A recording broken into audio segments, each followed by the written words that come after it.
I have to start. Last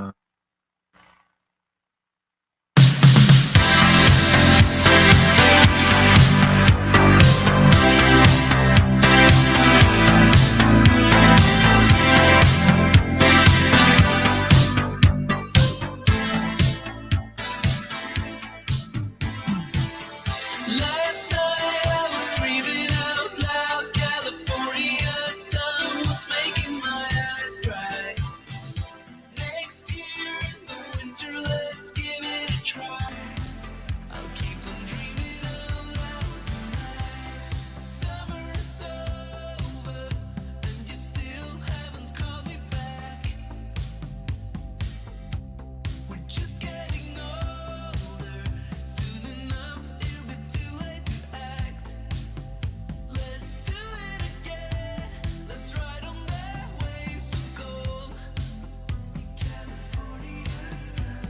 I'll wait for your call, 'cause I wouldn't go on my own.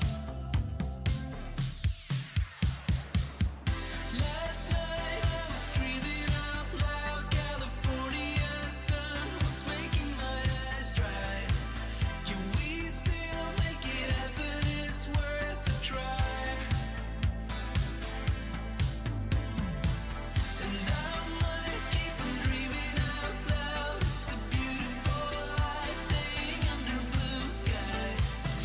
Next year in the winter, let's give it a try. I'll keep on dreaming out loud tonight. Winter's dawning, and I can't seem to adapt.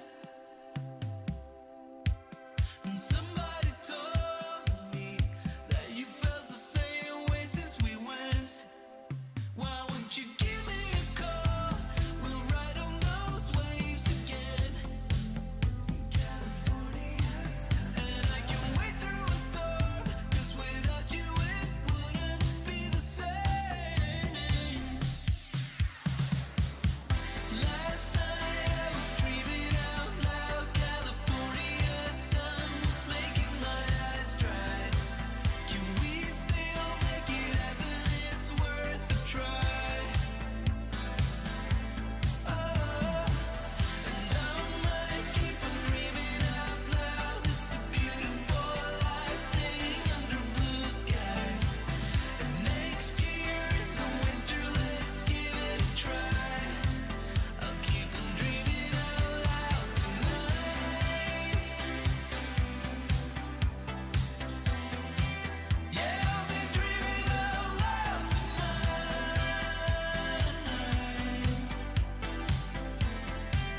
I'll keep on dreaming out loud tonight.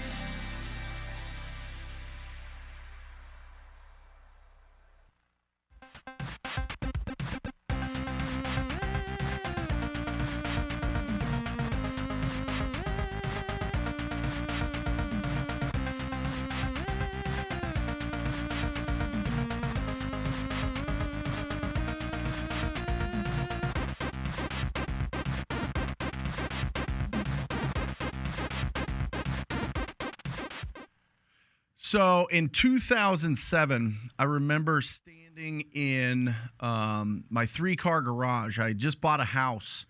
I had moved from a 1,000-square-foot townhouse that we bought for $175,000, and just moved into a $700,000 house. I was 26 years old, a few years out of college, a few years in the real estate business, and was just on fire. And I remember I was in the garage and I was looking at my garage, and there I had a Mercedes CLS 550 white. I had a black Range Rover big boy, and I was like, I've made it. Oh my gosh, I feel so unbelievable about this. Like, everybody else can just suck it. I am doing so awesome. Right? And everything was going good. I was freshly married. It was like life was unbelievable, right? And then let's skip to 2 years later. All right. 2 years later, I walk out of a rental property because I was no longer able to make the payment on that property, and there was orange lights in the front of this rental property that I now had 2 roommates, no wife, divorce, and there's orange lights repoing that Mercedes. And it was just at that point, I was like, oh my gosh, what did I do? What happened? Like everything was going really, really great. Like what happened in my life to cause such a dramatic turnover? Not only that, 2 days later, I hear a knock on the door. I go and answer the door, and somebody serves me a judgment for an office lease that I couldn't pay for $742,000. I also got served a couple other times by credit card companies because I had given back about $50,000 worth of business credit cards, and also lost 4 investment properties all in a short matter of time. And I just sat there and was just absolutely broken, just totally broken. I'm going to be like, it was just absolutely horrible. It was the highest high and the lowest lows, and it happened like that.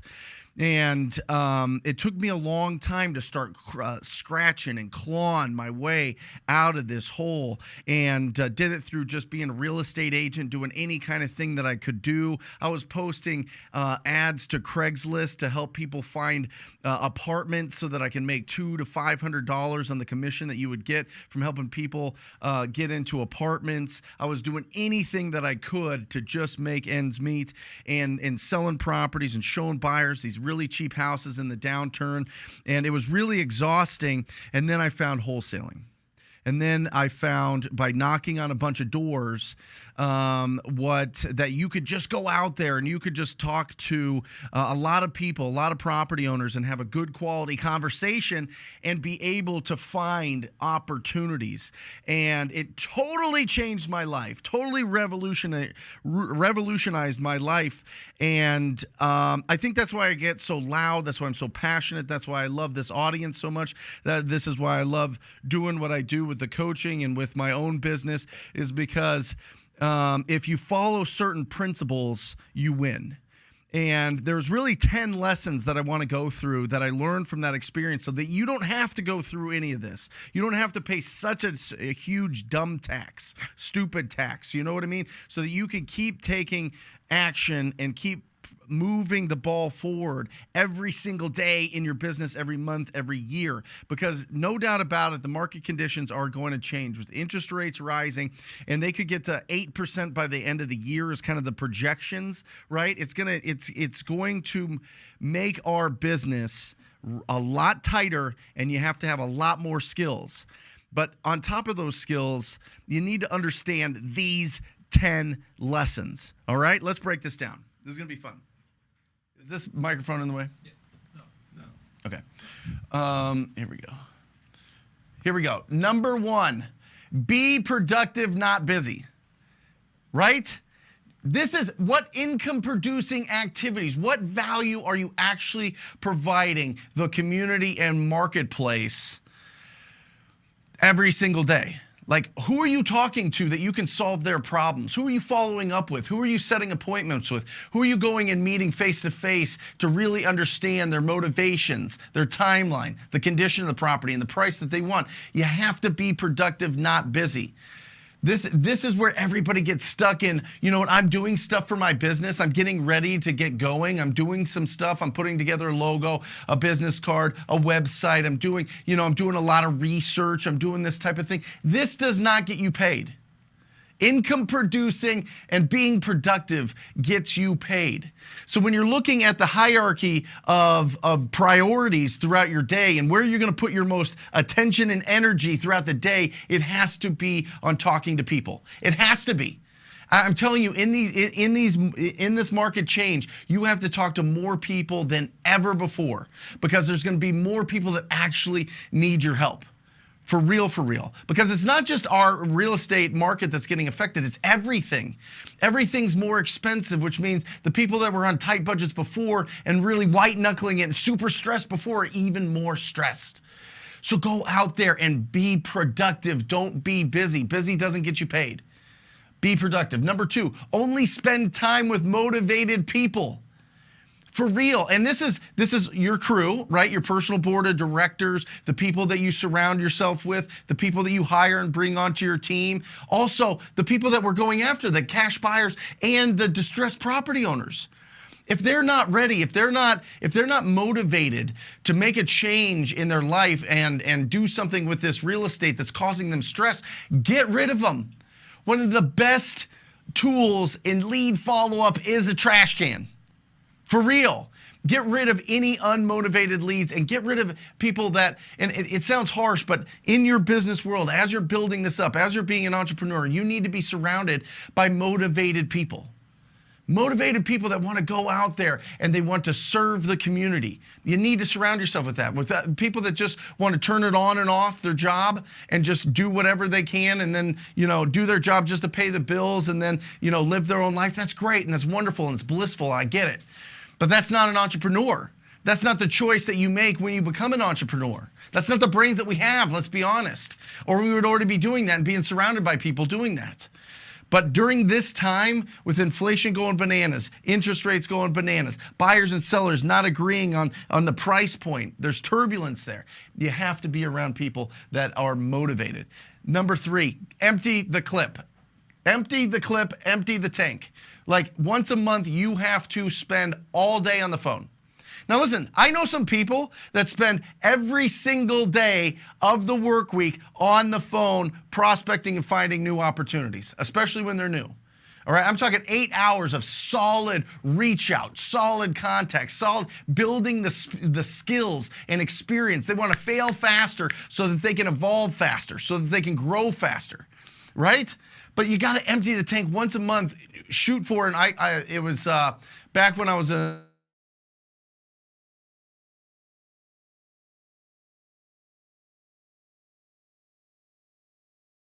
one time a month. I'm telling you, it's going to explode your productivity. It's going to explode the opportunities that you can find. Once a month, empty the tank, empty the clip, okay? Number 4, earn income, don't buy it. Woo! You feel me on this? You feel me on this? As things tighten, you need to earn the income. It is more important than ever to be proactive and not reactive, okay? Earn the income by going out there and being proactive, by picking up the phone or going to the doors. You gotta be proactive, you gotta be proactive, you gotta be proactive. I am telling you, this is gonna be the difference between a lot of people succeeding and failing right here. You gotta earn the income, don't buy the income. People are gonna lose all those winnings. They're gonna give it all back to the house, and it's called marketing budget. They're going to throw more marketing budget into the pot to try to get more deals during this turbulent time here, this next 90 days to 6 months, while all the midterm elections are going on and all the craziness is going on. It's going to be bananas. I'm telling you, earned income, don't buy the income. All right, number 5, set a minimum standard for your take-home money. This is critical. We talk about it a lot on this channel, right? What is the minimum standard that you want to take home to you and your family? Is it 5,000? Is it 10,000? Is it 20,000? For so many years, I set that bar way too low. And the problem that I found was it didn't keep my attention. The business didn't keep my attention. I was like, oh, I'm only taking 5,000 a month home for this, or 7,500. And let's be honest, there's a lot of partners here that only take 3 to 5 to 7,000 home. Or maybe you're a solopreneur and you're just taking home just a little bit and you're going to invest more in your business. Stop it. You don't have to invest more in your business if you earn the income and don't buy the income. For real. So then you can stack more money for you and your family. That's the whole point of this. The whole point is to buy assets, build wealth, have passive income that covers your expenses so that you can have control of the time you have left on this planet, right? That's financial freedom. So take home. What is your take home? I need you to push this.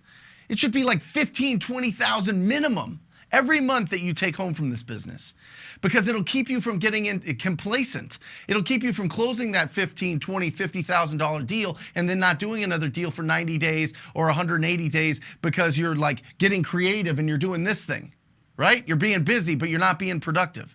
Stay focused. Take the money home. Put it away. Forget about it. All right, number 5. We're halfway there. Now we're going to get into a lot. So, Positive, energetic action is more important than experience. Experience is more important than education. I'm telling you, this sums up the statement that I say the dumbest people make the most money in real estate is summed up right here in a more eloquent way, right? I just like shortening things so that it's like easier to just, oh, okay, that makes sense. But this is what I mean. You know, everybody knows that person. Maybe you're that person. You're just positive, you're energetic, you're going out there, you don't know much, but you're going to go out there and you're going to take action, right? That's more important than having all this experience. Right? Like, and then once you go and take all that action, you have the experience. And that's way better than just having everything stuck in your mind as theory. Theory doesn't get you paid, right? Theory doesn't, you're not doing this to be a college professor. You're doing this to be an entrepreneur, an actual person out there in business doing business, right? So this energetic action is way more important than experience. So even if you're brand new to this, even if you're stepping into this for the first time, or you've been sitting on the sidelines and you haven't really been doing anything, start taking the action now. Positive, energetic action. That's it. Bring that to life. I'm telling you. And listen, all of these things are things that came out of that terrible time that I had in 2009. Right? All of these things I didn't do. All of these things I wish I would have, like somebody would have punched me in the face. I wish a mentor would have taken me by the neck and shoved this down my throat, seriously, and got me motivated and got me going, right? And just snapped me out of it and just said, this is the path, this is the way. Number 7, a loving heart, clear eyes, and a confident tone combined with a big motor is unstoppable. All right? A loving heart, clear eyes, and a confident tone combined with a big motor is unstoppable, right? You need to go out. We can't serve the community if we're thinking about greed all the time. It just doesn't work. It's just not sustainable. All the biggest businesses in the world understand that without customers, you have nothing. So it's all about the service we provide, and how can we do that with a loving heart? How can we go into people's houses that are going through some of the most stressful situations that anybody goes through? Death in the family, behind financially, totally broke, you know, just emotionally distraught, emotionally just kind of just broken. You know what I mean? We have to go in with a loving heart, clear eyes. You need rest. You need exercise. You need to stop, you know, whatever, being kind of glossy-eyed all the time. Not you, but you know what I mean? Like there's just certain times that it's just like you have to have clear eyes. You have to be focused. You have to have a good vision. You have to not be exhausted, right? And a confident tone. Your tone of voice is your body language on the phone. Your tone of voice is going to tell everybody, you know, who you are inside. It's like a window to what's going on. Is your confident tone. Now, I'm not saying, you know, go in there with your ego and bravado.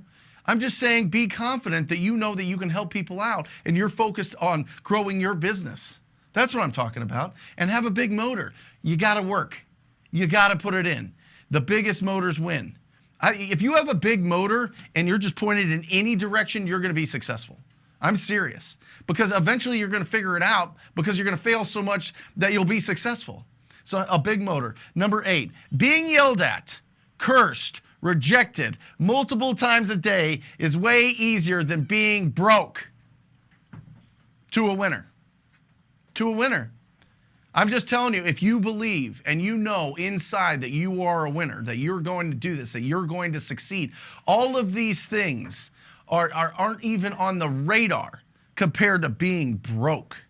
Like absolutely, like just no money, just trying to do stuff here and there, trying to borrow money, trying to figure it out, odds and ends, whatever it is.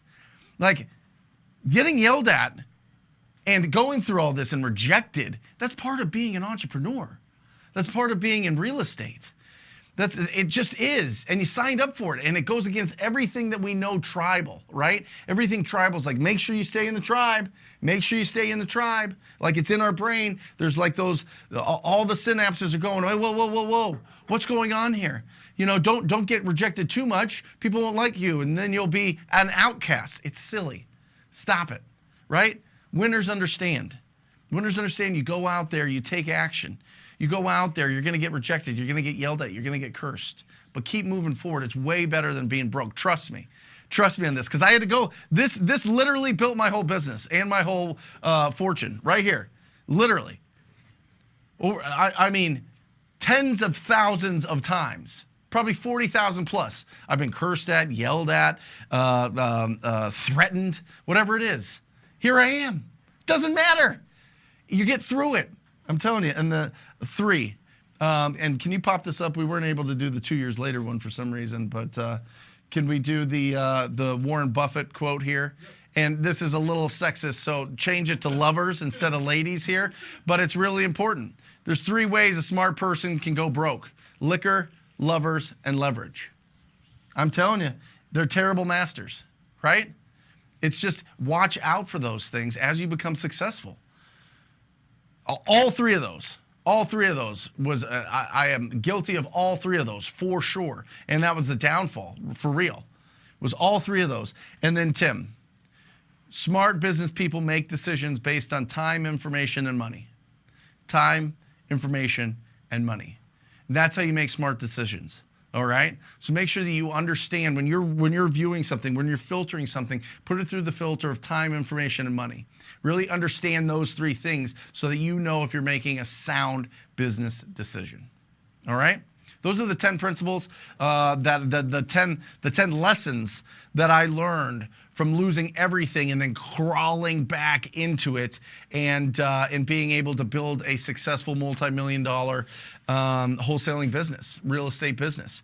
And these are the things that I talk about with my team. These are the things that I talk about with my students. These are the things that I talk about with pretty much anybody that allow me to have a conversation with them.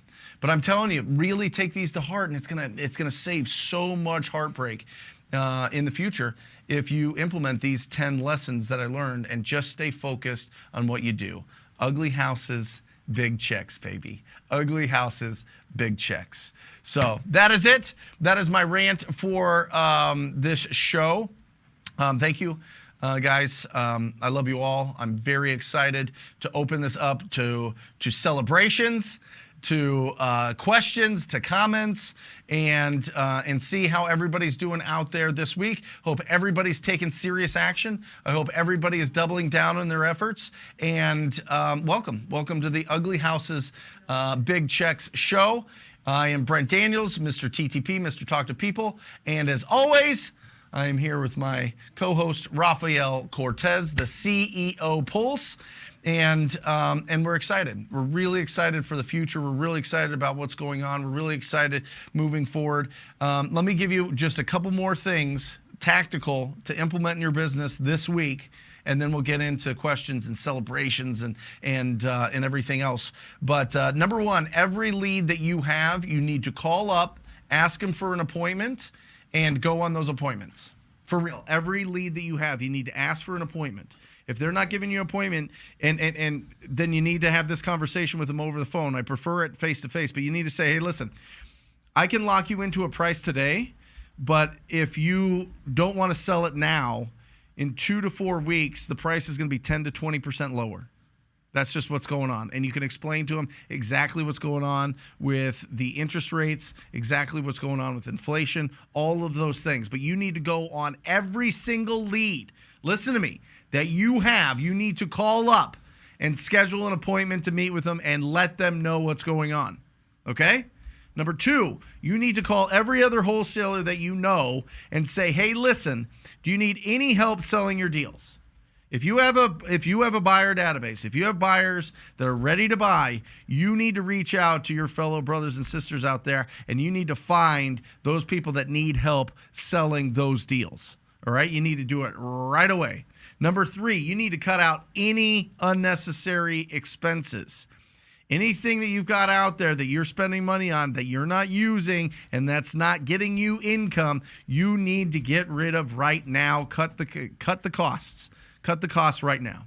Those are the 3 instructions for this week. I am telling you, everybody, every lead that you have needs to either sign up now, get ready now, or you got to get rid of them. I'm telling you, you got to get rid of them because it's not going to happen, especially the people that want way too much.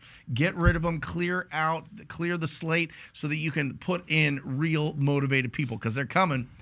More leads than ever are coming into our business right now. I'm telling you, it's been an incredible week. It's been absolutely bananas. I mean, we've been busy on appointments and contracts and new leads like crazy. People are starting to figure it out. The sellers are starting to figure it out. All right, cool. Let's open this up. I know that we've got a bunch of questions to go through. Raphael. What is going on? How's your week been? Really good. Yep. Stacked. Had a great weekend in Houston. We saw actually some TTP family members over there. Yep. So that was kind of cool. But yeah, it's been a great week. I like the fact that you mentioned the trash can on the 5 elements. Yep. It's funny, but I break down I have quarterly themes in my business. Like, for example, at the end of last year, one of them was, scaling, right? And then right now, our quarterly theme it's optimizing. So we're using that trash can quite a bit, Yep. leaning stuff out, leaning overhead, and then just optimizing the current operation that we have.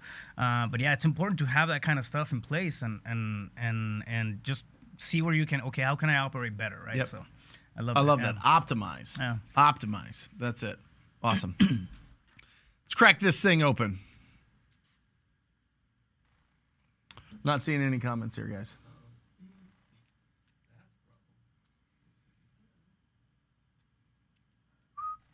Sorry, guys. We're just getting everything. Getting everything so that we can. There we go.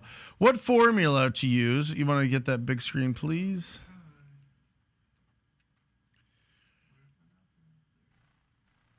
Yep. Okay, what formula to use when figuring out a good offer price on an apartment building? Would the formula be different depending on the number of doors? Yeah, absolutely. You have to understand when it comes to multifamily, you have to talk to a commercial broker. You do. I mean, that's who's going to sell it.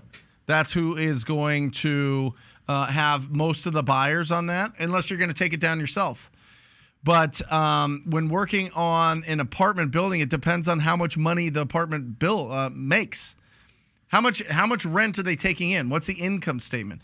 Remember that when it comes to commercial properties, it is all about how much income it makes, right?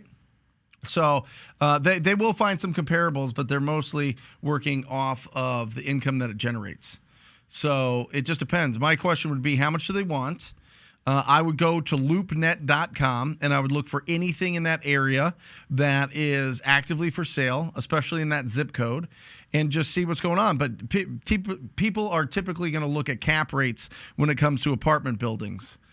And you got to find out what are buyers buying, what cap rate are they buying. Raph?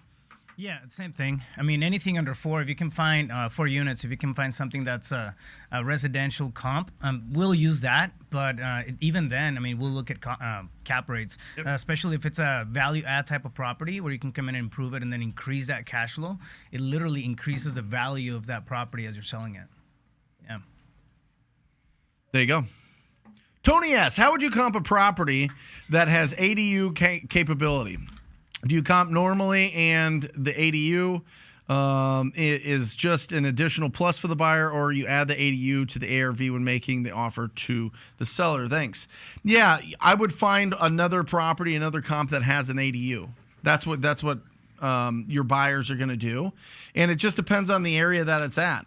You know, if you're going to put an additional dwelling unit, ADU, on there, like a guest house, first you have to make sure that it's zoned for it. If it is zoned for that, you have to see what the process looks like for that. And then you need to talk to your cash buyers, Tony, and say, hey, listen, what are you guys paying for properties that have the potential of an ADU? Because what typically happens in our experience and in the experience that I have with a lot of students that are in California is, especially markets like San Diego, San Francisco, Southern California, where this is a really big strategy, they're very valuable, but the sellers sellers know that. The sellers really are like, hey, you could put an ADU on this and then it's going to be worth so much more.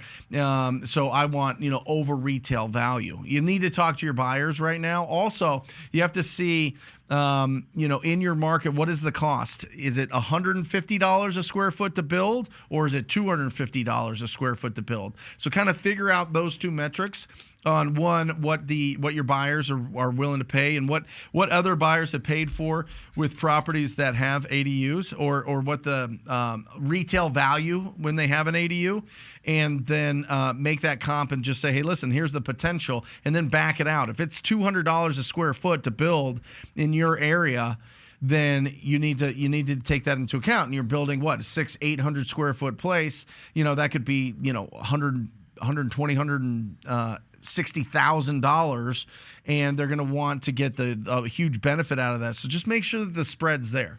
Make sure that there's a lot of spread on these guys. Because here's the thing, Tony, the developers that are doing the people that are going to do a big project right now want home runs more than anybody. Anybody. Yeah, there you go.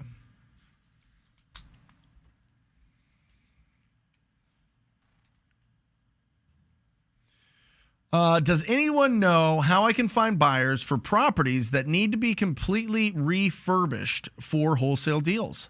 You were in the right place. Somebody squad up YNWA. Make sure that you put what market you're in, right? So that everybody knows, and you're going to find a lot of buyers here in the chat, or people that have buyers. But if you need help with this, go to ttpinsider.com and download the Cash Buyer Pack. That's going to show you how to get the top 100 buyers in the market. All right? Can we put a runner on that? Are we able to do that? What's going on today?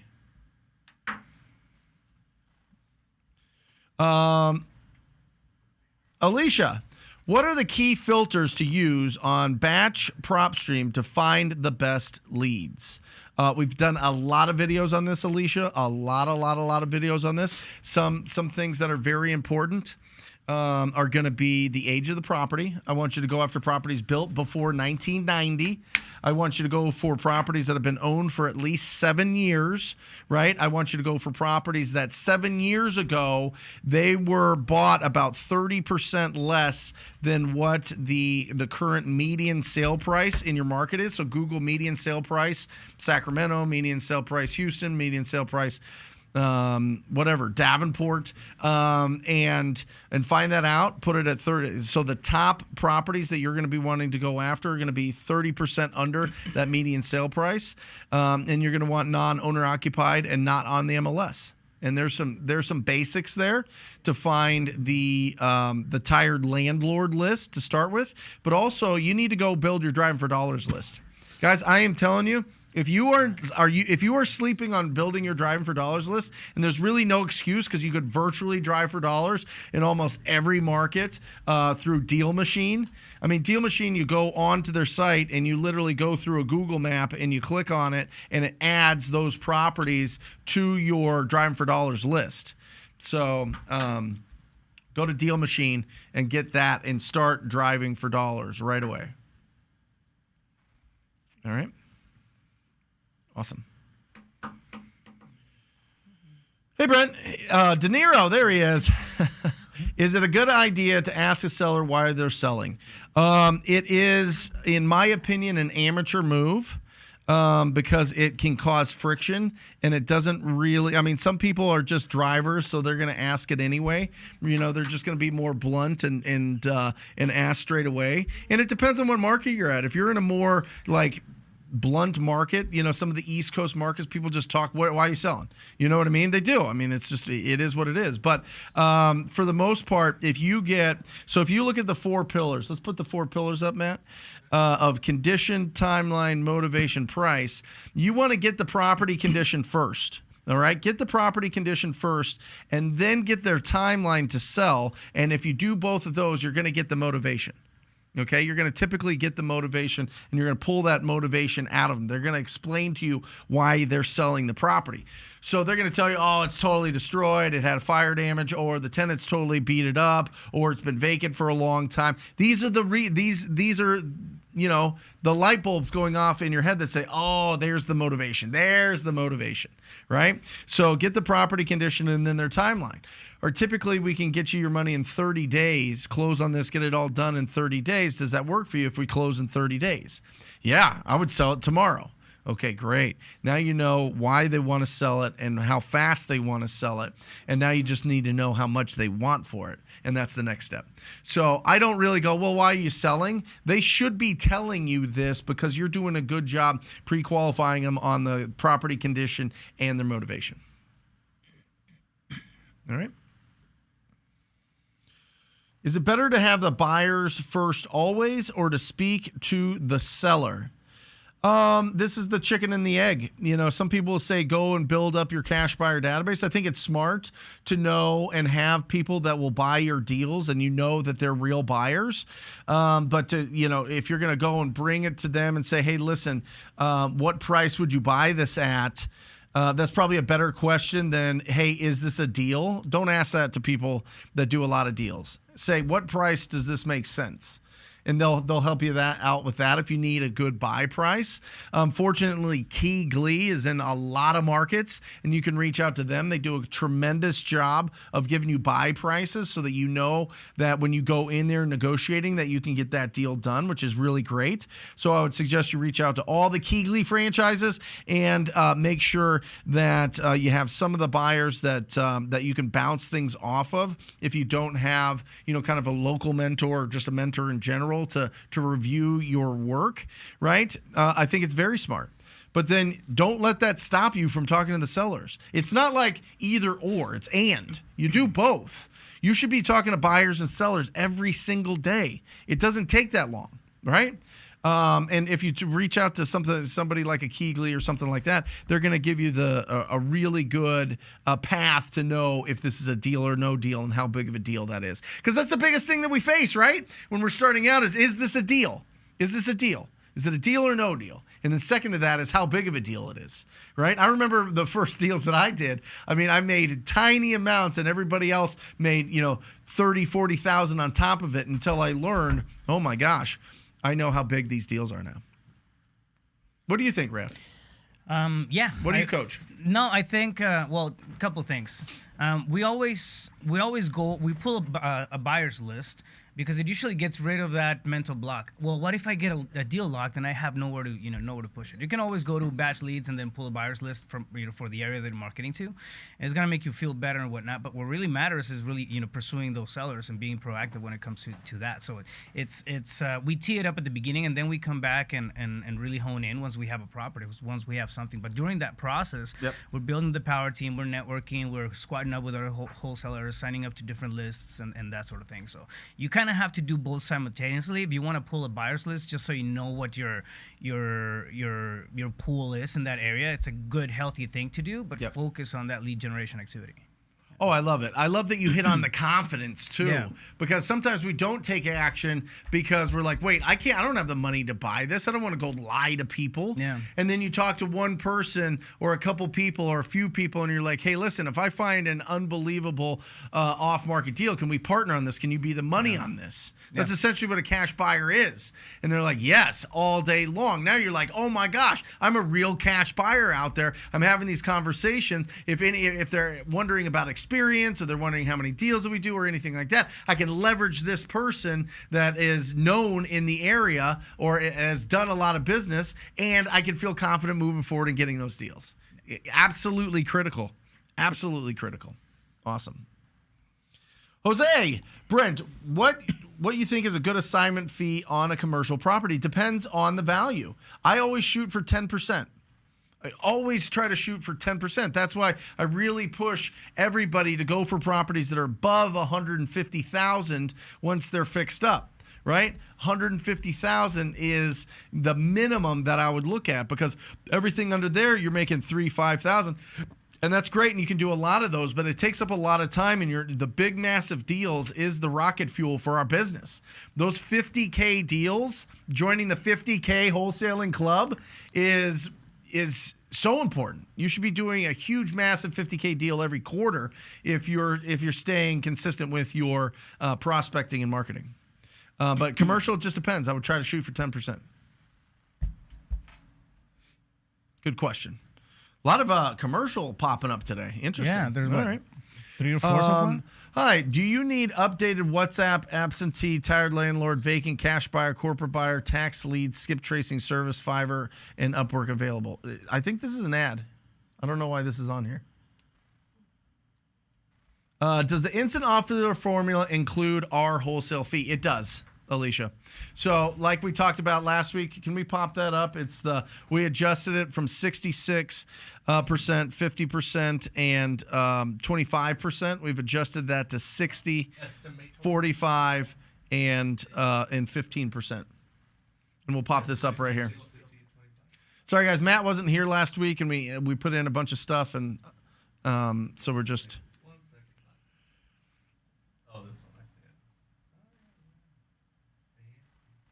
There it is. 60%. So if it's over 200, when you look it up on Zillow, if it's over 250,000, go 60%. If it's between 249 and 100, it's 45%, and 100,000 or less, 15%. All right. There you go. Do you suggest having a lawyer to make sure all of the paperwork is correct, all legally appropriate before signing it? If I take the right steps, I know they differ state to state.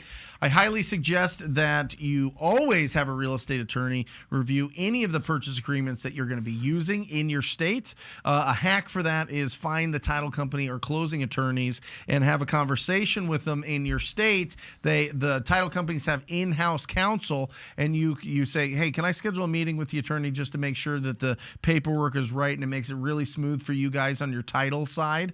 And they'll set up an appointment. You go, okay, is this, can you tell me if this works, or if there's anything that I need to put on here, or if there's a contract that you like the best that you want me to use, I'll use that. That's a great way to do that. Yeah. Is SMS marketing still strong in 2022 in your opinion? What do you think, Raph? Yes, to us it is. Okay. Yeah.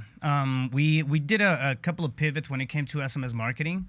There was a lot of stuff going on with Twilio and compliance, but we switched to a different platform, and it's been pretty solid. We're using Launch Control. Launch Control. Yeah, Launch Control. It's what's the difference between? Deliverability is pretty high. We don't have to do anything with Twilio as far as getting any extra accounts or anything, so it makes it a lot easier to manage it. Yeah. And I think last week we got about 45 or 50 leads out of it. We generated about 115 leads last week between cold calling and SMS. So it's still cold calling, and SMS is the two backbones. But yeah, Launch Control has been a pretty good resource for that. Awesome. Yeah. Claudio, last year at this time we had made like 300,000 by the midpoint of last year from SMS. This year it's like 22,000. So it's been way, way, way, way down for us. So I'll look into what Raph just said, and I suggest everybody else do too. I got you guys. Yeah. I got you. Got like a hair in my. Isaiah, hi, Brent. Now that the market is shifting, what formula should we use? Is it 84% minus repairs, minus wholesale fee still relevant? I'm in a very expensive market. In your market, yes. That's fine, Isaiah. In other markets, I would move that down to 80% minus repairs, minus your wholesale fee, and you're going to be in the ballpark for sure. But the 80, in your market, listen, in SoCal, you could probably do, 90, 95%. It's still bananas. SoCal's always going to be bananas, Isaiah. So if I were you, I would lock up anything that's that you can reduce. If you've got 10% and you've got the fix-up costs in there, I'd lock that up. Yeah, all day long. Yeah, some of those really, really, really, really hot, high-end markets, people have been clamoring to get into those neighborhoods forever, and they're always going to be desirable. Jose, Brent, how do you follow up with the sellers that say, I'm not interested in selling right now the first time you talk to them? If it's an ugly house, right? You pull it up as you're talking to them. You do an aerial shot. There's like 1,000 cars. There's a bunch of junk in the backyard. You do a Google Maps view. It looks like it's run down and shabby. Then keep them in your follow-up. Just call them again in 90 days and just see what's going on. Because at some point, they're going to have to sell to a cash buyer because the condition of the property will not allow them to qualify for a conventional loan. So make sure you keep them in your world. If it's a good, clean, regular property, get rid of them immediately. Get them out of there. I am telling you. If they're not interested in selling right now and it's a good, clean home, just move on.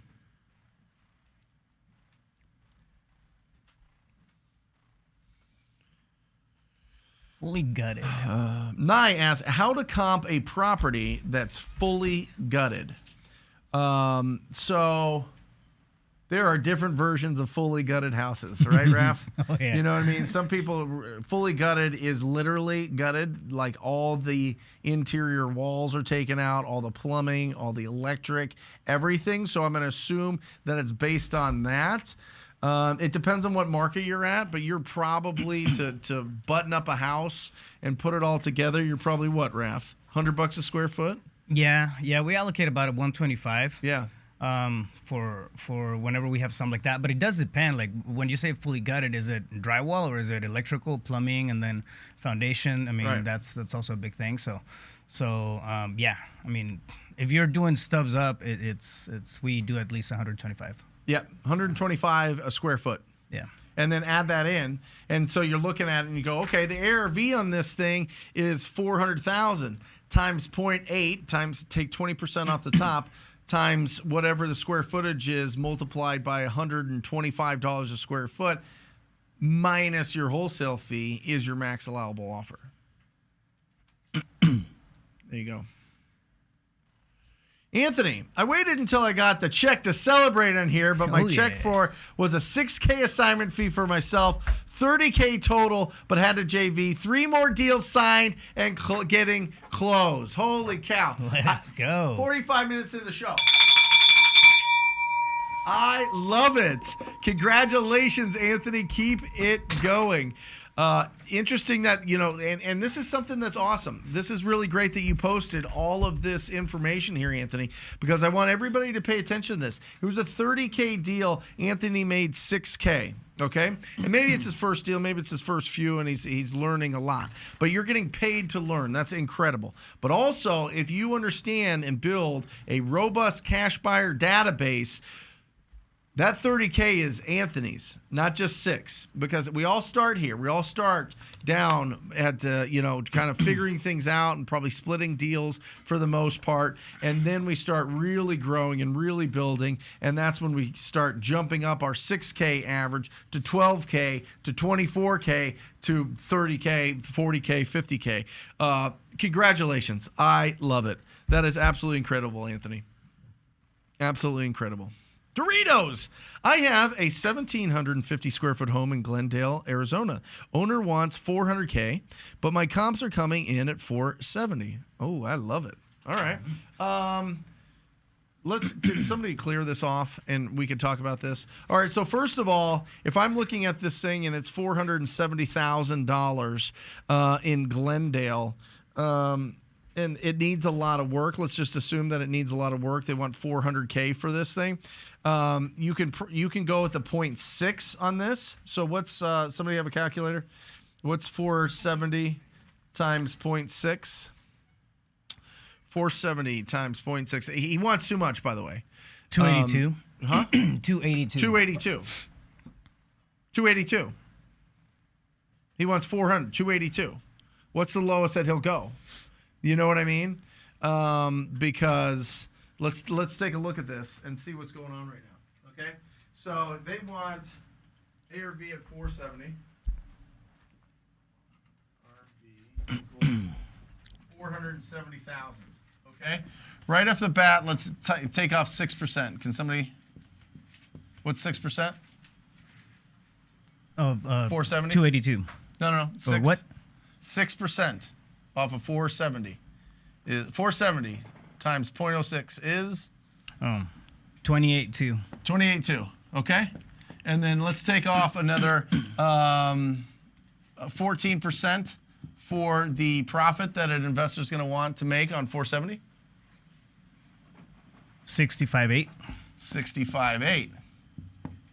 Okay, and then let's go and say 1,700 square feet. Raf, what do you think let's pull up the estimated repair budget, please, on 1,750. Let's say that it's kind of median there. You're talking 55,000. Yeah. Right? Yep. 55,000 in repairs there. So what does that put us at? So what's 470 minus 28.2 minus 65.8 minus 55,000? Sorry, get it to you. Minus 65.8. There's a screen in front of you, Rap. What's the what? There's a screen in front of you. That's all enough. Oh yeah. What the? I got a crazy number. Hold on. Okay. Math is not a. Here we go. This just proves you don't need math. 321. 321. That's what I said. 321 right here is your wholesale price. Yeah, 321. And how much do you want to make on it? Do you want to make 20 grand? You can go 301 to make 20,000. Okay? If you want to go 10% of this and go 32, then you got to knock off another 11 on this here at 290. So you see how 0.6 gets us pretty close? The 282 gets you really close if you just use 0.6 of Zillow. But you want to be somewhere around here. So they're about 100 grand too high, and you need to have that conversation with them. Hey, yeah, Brent. Now for Doritos too, it's one thing to understand right now is that days on market are getting longer. Yep. Inventory spiked over the last 4 weeks, especially here in the Glendale area, Maricopa County area. It spiked. So you're seeing a lot more properties, and they're taking a lot longer to sell.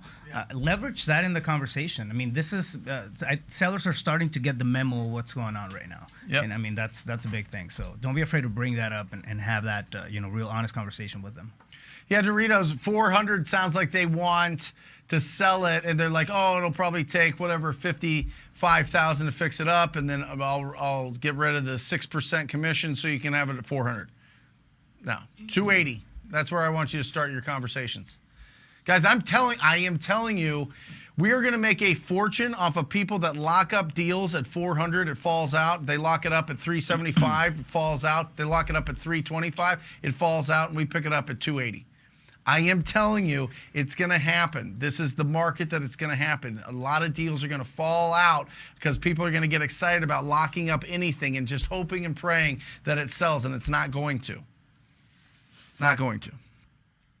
There you go. I keep saying there you go. There you go. There you go. Jay's Way. I live in a county with roughly 100,000 people and 50,000 houses. I like the advantage of being able to visit houses in person, but will I run out of people to cold call, and should I go virtual?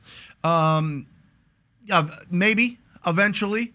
But what I would do in your market, Jay, is I would find the 1,000 worst properties in your market. Out of those 50,000, there's probably 5,000, probably between 3,500 and 5,000 really rough, distressed properties, just based on statistics.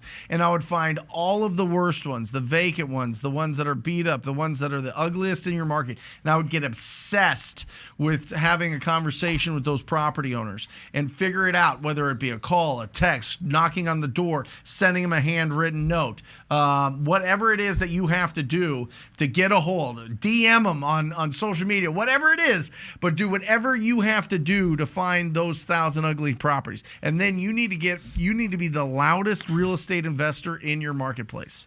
Seriously, I'm looking for ugly houses. I'm looking for properties that need a lot of love. I am documenting everything that I'm doing. I'm documenting driving for dollars. I'm documenting going on appointments. I'm documenting every part of the process, even when you sell them and somebody else is fixing them up. Look at this amazing deal that somebody is fixing up. Wow, what a blessing to the street and to the community and to the neighborhood. This is the guy that I sold it to. I'm so happy for him. I'm so excited about what this is going to be when it's done. All of those things get loud, especially in a smaller market, and you will dominate. Everybody will bring you their deals. And then also, you got to find all the people that are investing in your market that don't live in your market. Okay, because there's going to be 5 to 10 main players in a 100,000 person population market that are going to kind of dictate the prices of what they're willing to pay, and they're all going to kind of collaborate together. So find out add them, some of them are great, add them to your cash buyer database, but find anybody else around the country that is investing in your market. That's where you're going to make huge profits.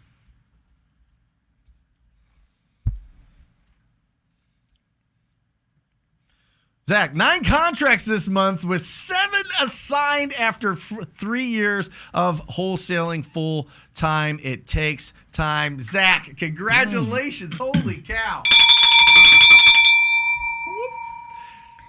9 contracts, 7 assigned. That's bananas. 77. It's deal to absolutely close ratio. bananas. That is great. Congratulations, Zach. Let me throw something out there just because I think it's important, right? That's a 77% deal to close ratio. How many deals are you locking, and how many deals are you actually closing? Yep. You see a lot of people lock a bunch of deals, but if they're high, they're not going to sell, right? So it creates a lot of busy work. Yep. 77% deal to close ratio. It's a pretty healthy number. That's awesome. Yeah. It's incredible. Yeah. Yeah. Yeah. Mind that number, guys. Good Guys, job. if you're getting value out of the show, make sure that you hit that like button. It helps the algorithm to expose the show to so many more people that we can bring in here. And certainly, if you're not subscribed, hit that subscribe button. Stop messing around, and let's rock and roll. Brent, I just got off a call with somebody who said he didn't want to sell his property, but he said he might have a property or two that he can show me that are involved in short sales. Can you explain? Completely avoid these, Jeff. You can't mess with short sales. You can't. Listen, for 2 deals, for wholesale deals, you need 2 things: equity and motivation. Equity. If it's a short sale, they have no equity. So let me explain real quick, because short sales are going to be a hot topic coming up, as more people foreclose, right? We had a moratorium on foreclosures. So we had a 2-year period where there was no foreclosures. Now there's going to be some foreclosures. Now remember, 90% of the people that are in foreclosure currently have equity. So they're going to sell their property. So really it's only 10,000. And I think there was only... it's a small amount. I think 2% are behind on payments right now, and less than that. I mean, it's lowest it's been in a long time that are actually behind on payments. But there's going to be more talk and more chatter about short sales. The thing that happens with short sales is you go in, somebody goes and negotiates to the bank to take less for this property than what is owed. Okay, the bank goes, okay, I will short the amount that is owed to me, and instead of you paying off the $150,000 loan, you pay off $130,000 and whatever, we'll short it $20,000. Then what they'll do is they'll put deed restrictions on that property. They'll put not deed restrictions. They'll put restrictions, sale restrictions on that property that'll prevent you from selling that property for a profit for a certain amount of time. Sometimes it's 90 days, 180 days, a year, whatever else. It just depends on the bank. Okay. So you really have to understand what is the timeline. Now, if you want to go after these deals, close them, wait out the time, and then resell them, that's fine.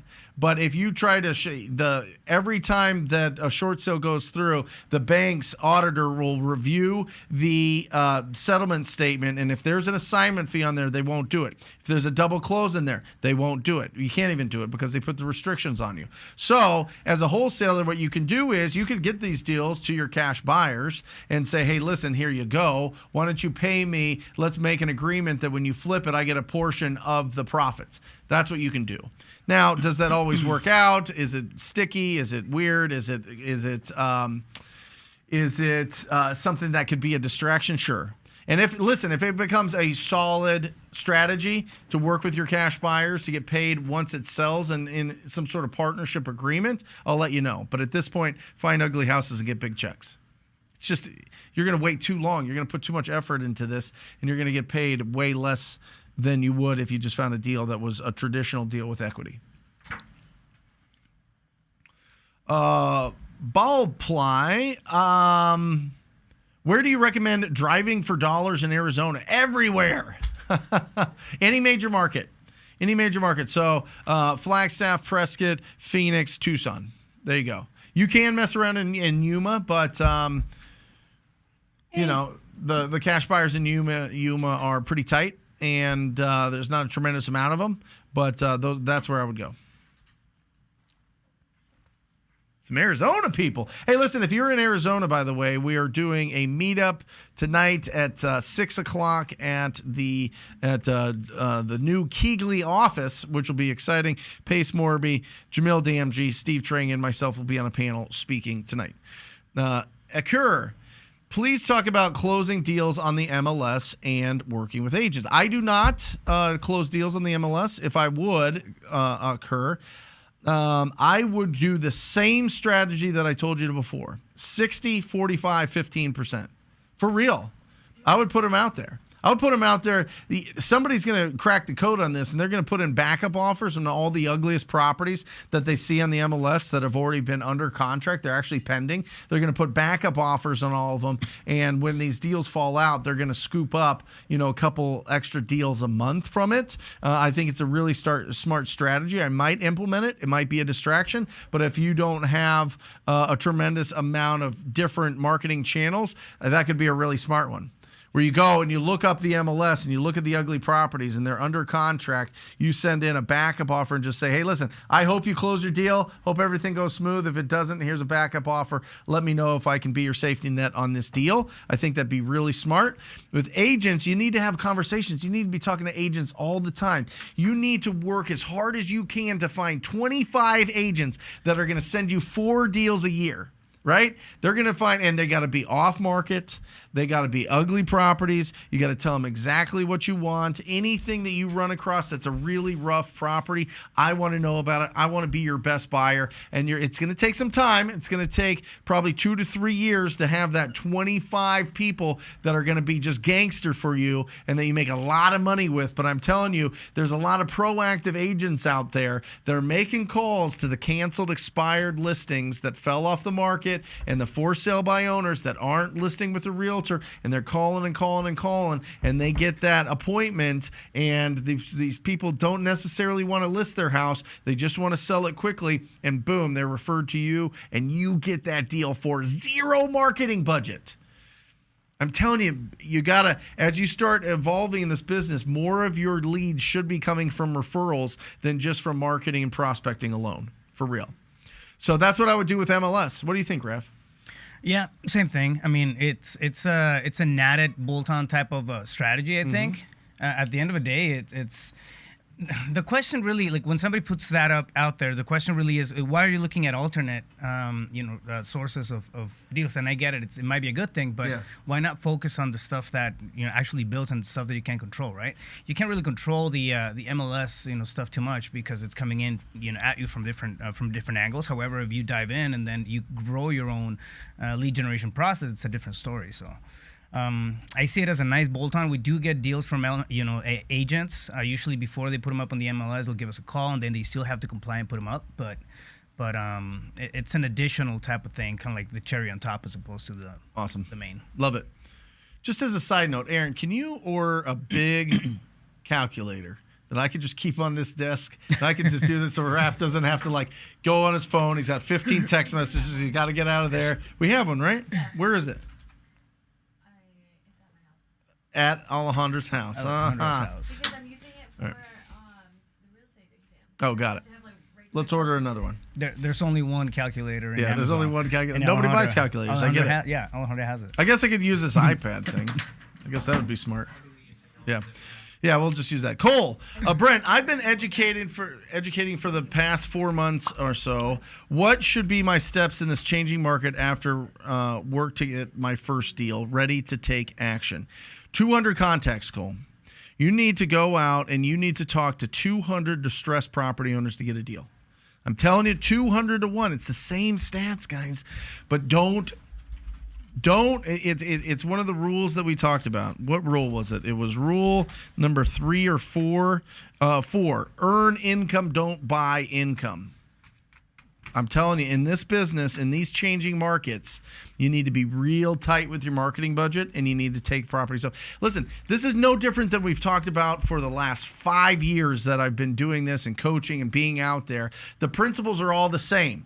Keep it small, keep it all. Take the money, make this business a cash machine, an ATM to go and buy other assets, right? It's been the same thing. It's just now, people can't just step into a deal. Steve Trang said this awesome quote. He said, in 2008 or 7 and 8, anybody that could fog a mirror could get a loan to buy houses. You could just get a loan, and that's what caused the crash. In the last 2 years, any property that you locked up, you could sell it because there was hedge funds, and there was iBuyers, and there was owner-occupieds that wanted it, and there was investors coming out of everywhere that wanted a piece of the action, and all of these things. All right? But the fact is, when things start going flat and then maybe ticking down a little bit, I don't know if they will, but I think that it's going to flatten out for sure. You need to have the skills. You need to have these 10 skills, Cole. Can you put it up? These 10 skills, and you need to test yourself. And you can get this at ttpinsider.com. You can download this and take the skills test. But you need to understand and really rank yourself on a scale of 1 to 10 for your business, time management, your lead generation methods. It should be prospecting on the beginning. I'm telling you, don't make it advertising. Don't make it marketing. Make it prospecting. Go out and be proactive. Number 3 is, how's your referral database? How many people know what you do and send you business? Your phone skills, communication, pre-qualifying your buyers and sellers, property valuations and understanding the comps and what the potential for that property is, lead follow-up, handling objections, offer presentation and closing those deals, negotiating with buyers and sellers, and focus in starting over every single day. You need to focus on these things. You need to really take this test, and then you've got to really start improving on all of these skills. But the most important thing in the beginning is you need to have quality conversations with distressed property owners. That's it. That's how you get your first deal in this changing market. You need to have quality conversations with distressed property owners, and you need to have somebody that you can go to that you know is going to close these deals and get it done, and then that is reliable, has cash, and is ready. That's it. You got this. Shania, you don't have to use your own money to do wholesales, correct? Who do you get in contact with first? Right. I mean, listen, wholesaling is the art of finding discounted properties. That's what it is. So it's finding those deals. You need to have money so that you're not out there lying. So you need to have somebody that has money. You need to squad up with somebody in your marketplace. Now, the fact is, every single state has hard money lenders that are going to lend anywhere from 70 to 80% on these deals. So what are we talking about? You need to be able to have something covered, the 20 to 30% down payment for these. Now, do you have to go and close and be on title? No. You go lock it up and assign these deals, but you have to have the ability to close on these deals. You know what I mean? Like, that's the most important thing. So you got to squad up with people in your marketplace that are able to close these deals. Go to meetup groups. Squad up with people in the comments of all these live shows that we do. Wholesale Hotline on Mondays. Our Wednesday show here. Ugly Houses, Big Checks. Our Millionaire Before 30 show on Thursday. Pace Morby's Sunday service. Anytime Jamil's on. Anytime that Steve Trang's on. Squad up with people in those live shows and find people that you can work with. Go and find the best buyers in your marketplace and have a conversation. I am out there and I'm going to be super proactive. I'm going to find the best deals. When I find a great deal, can I bring it to you and we can partner on it? Who's going to say no?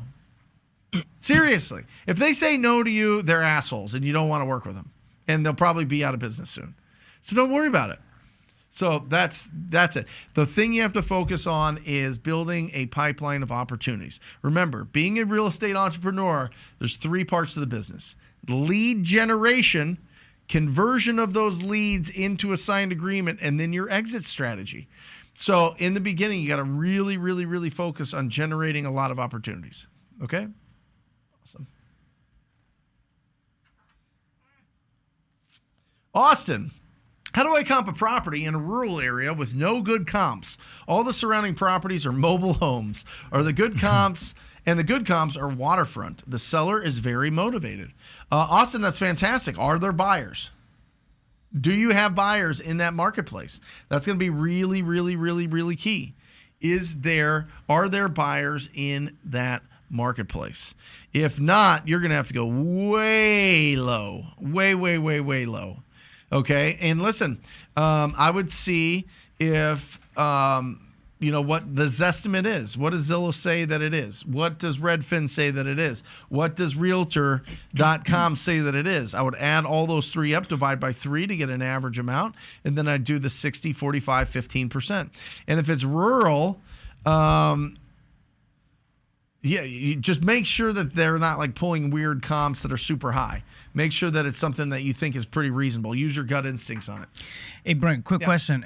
Would you adjust for the waterfront comps? Would you have a number to adjust for? Like, for example, $15K for a bathroom or a frontage or something like that. Have you ever done anything like that on a waterfront property where you have comps available? If it's in the same subdivision, but I feel like this is very spread out, and there's going to be a big difference between people that are on the water and people that aren't. Yeah. So, I mean, it could be the difference between 100K. Yeah. You know what I mean? And I will tell you this. I highly suggest everybody start getting into major markets.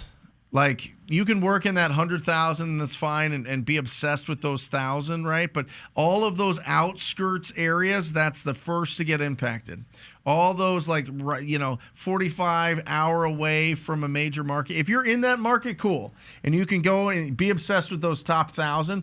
But if you're in a market that's like Houston and you're going out to some teeny little town in Texas, it's tough to find buyers. It's just going to be tough, and they're gonna really be excited to beat you up on price. So you gotta look for where are all the buyers, and all the buyers are going to be pulling in closer to the major areas. Hey, Brett, Kim, what percentage of ARV should we be using in Chicago market? We've been using the 70% methods. Kim. There's a lot of suburbs in Chicago. I don't know if you mean the city, or I assume you mean kind of the suburbs.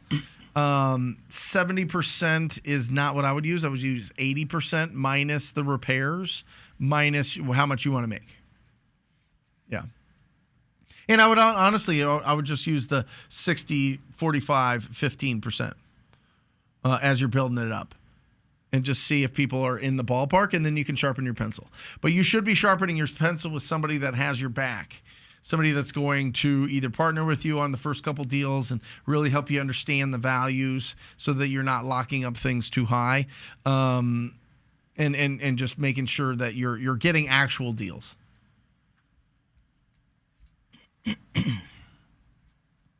Jesus, when cold calling on Mojo multi-line dialer, what should your voicemail sound like, since you're using voicemail on every non-picked up call? I never leave voicemails. Never leave voicemails, Jesus. I wouldn't leave a voicemail. It's a total... What's going to happen when they call back? Are you going to answer it live? No, not if you're on the dialer. So are you going to answer it live when you're at the gym? On a date?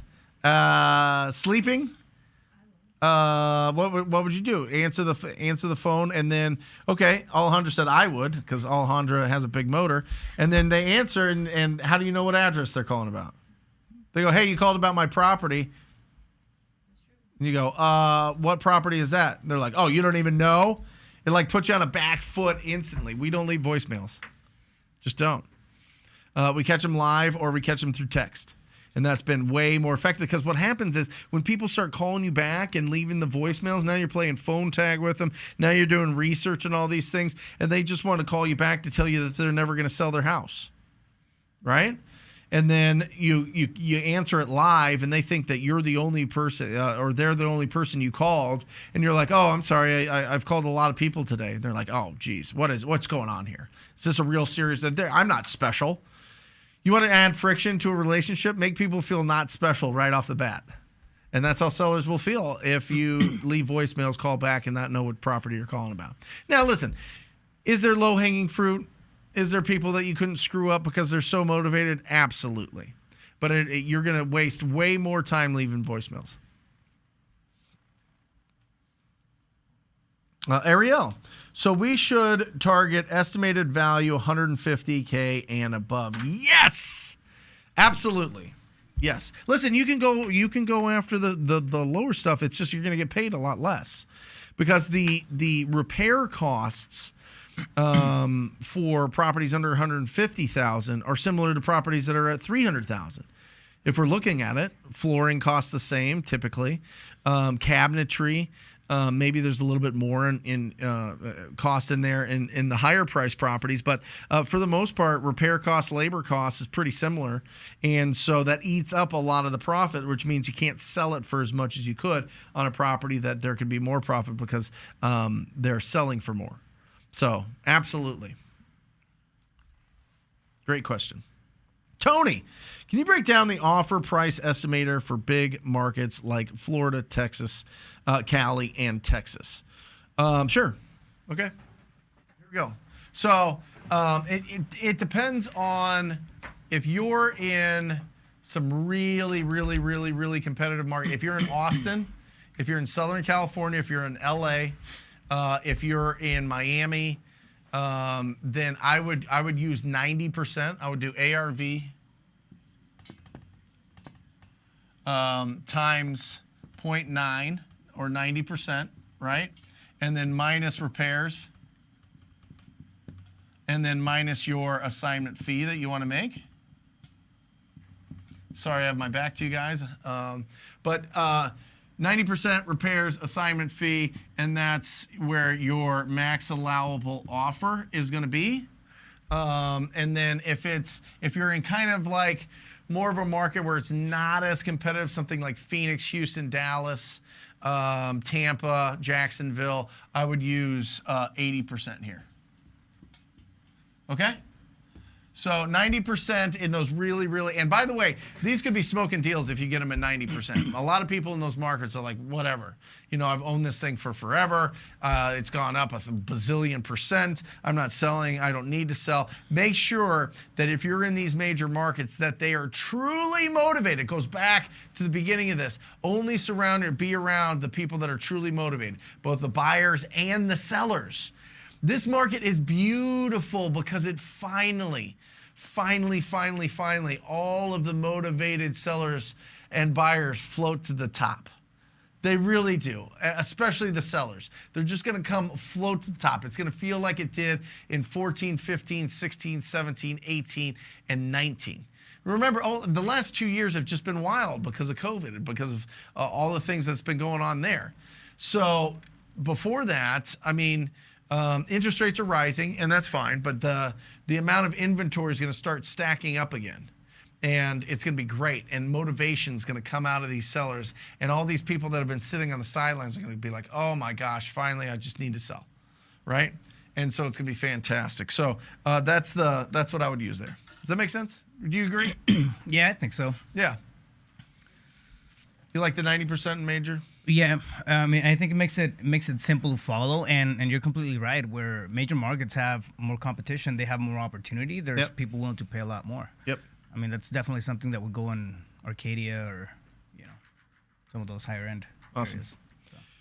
Kim Young, Brent, should we put our property in one of We Buy Houses company's CRM? What does that mean? You guys, Raph, do you have any take on this? No, not really.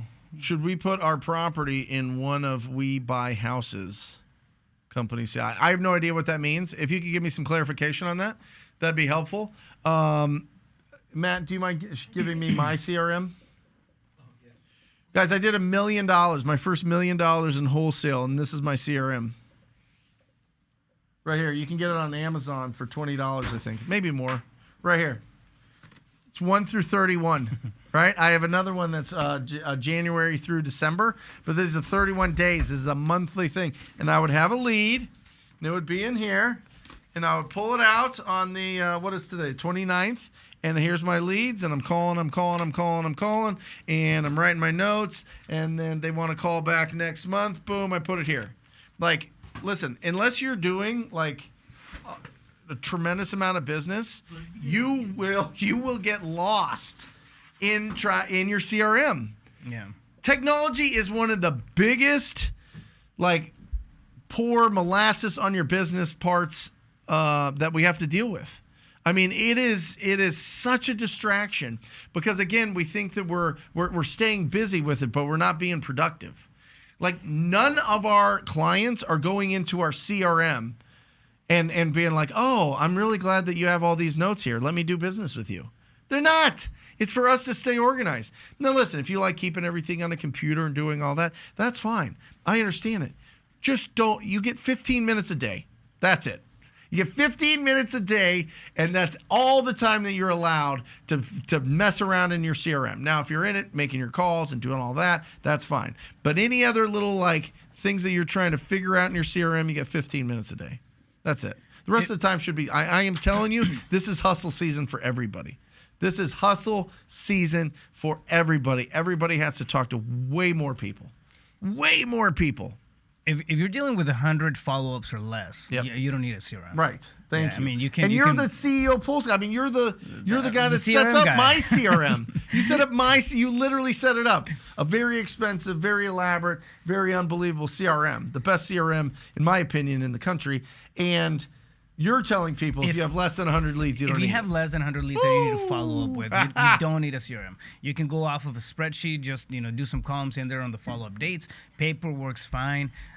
So you don't have to get too crazy. The thing is generating that activity, right? But don't get bogged down on CRM stuff or tech stuff or logos or websites or crazy things if you have less than 100 people to follow up with. Yeah. Love it. Guys, I would love to bring people on with us live here, but our internet is taking a big dump, and I don't want to ruin the show for everybody else. So we will have live. I would love to bring you guys live on the show. We'll do it next week.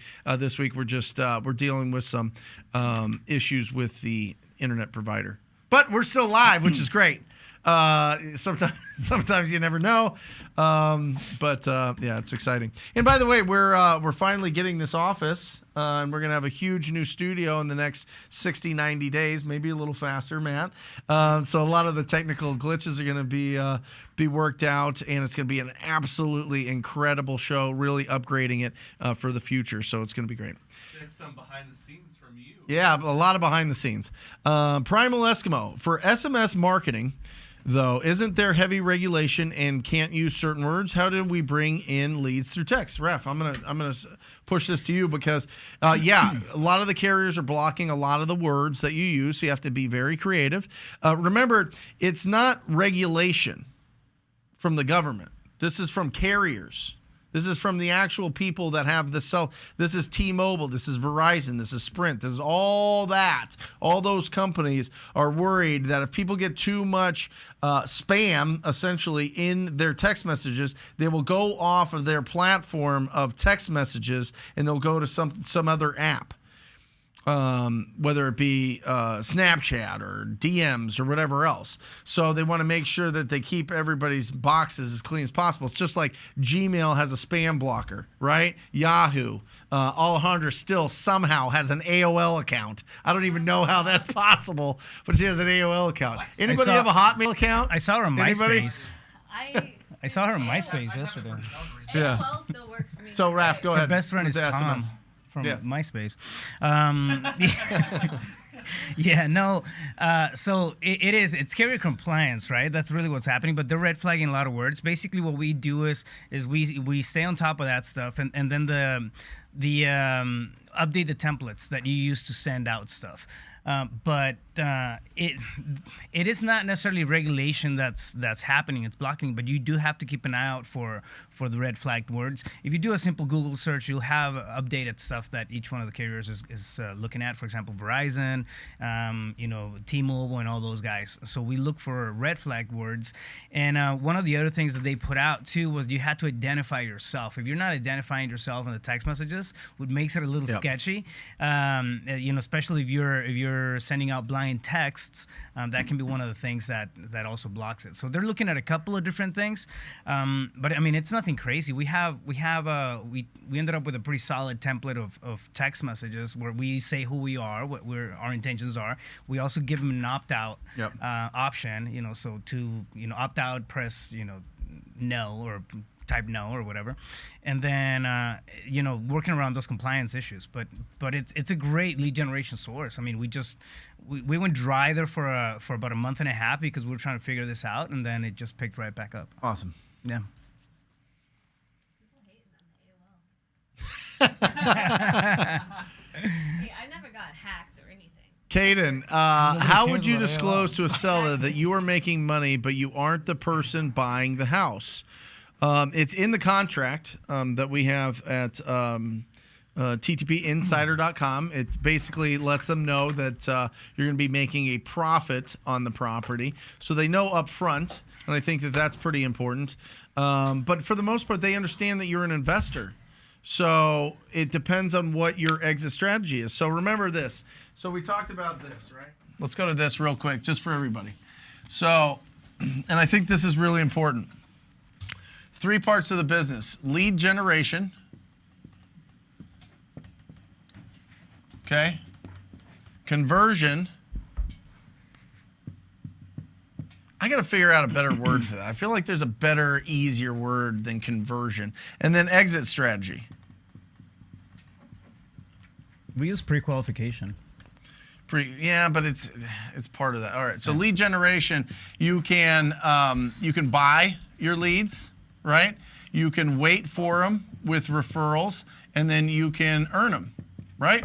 We talked about it before. Don't buy your income, earn your income, right? So lead generation, you can do marketing. You can do referral, which again, as you build your business, you should have those 25 people that send you 4 deals a year so that you can do 100 deals a year with 0 marketing budget, right? I'm being dramatic. I'm getting dramatic about it, but it's I'm telling you, nothing is better than a free lead, free income, right? And then earn it. And this is through prospecting. Okay? And then in conversion, you've got the pre-qual, right? We've got to pre-qualify, lead follow-up, and your offer presentation. And it is a presentation. You are literally going there, and if you did the pre-qualifying and you did your lead follow-up right, the closing should be a natural progression of those things.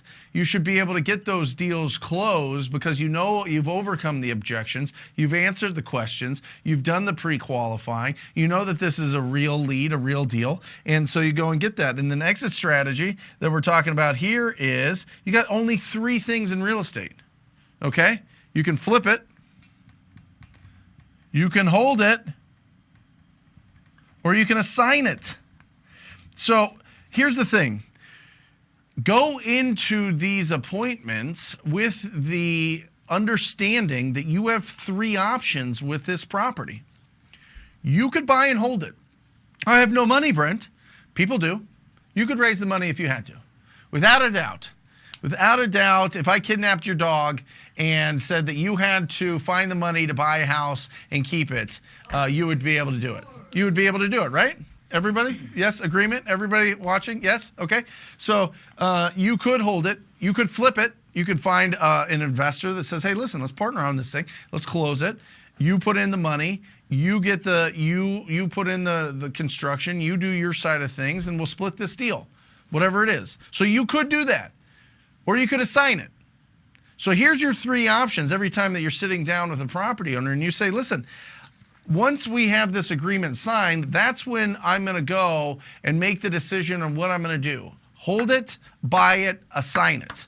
And that's mentally what you should be going through as a process, right? Now, do I think that you should be assigning most of these things and getting ugly houses and big checks? Absolutely. Do you have to? No. And it's in the contract. You have the right to market the property, assign the property, get people in there to check out the property, all of those things. So that's how you have that conversation. And so that makes it a lot easier to go into those conversations saying, listen, I'm not sure yet. You're allowed, you have the prerogative to go into every single appointment and go, I'm not sure yet what I'm going to do. I'm going to first reach out to every single cash buyer that I have, everybody that I have in my network of other investors, and I'm going to see if they want to do this deal.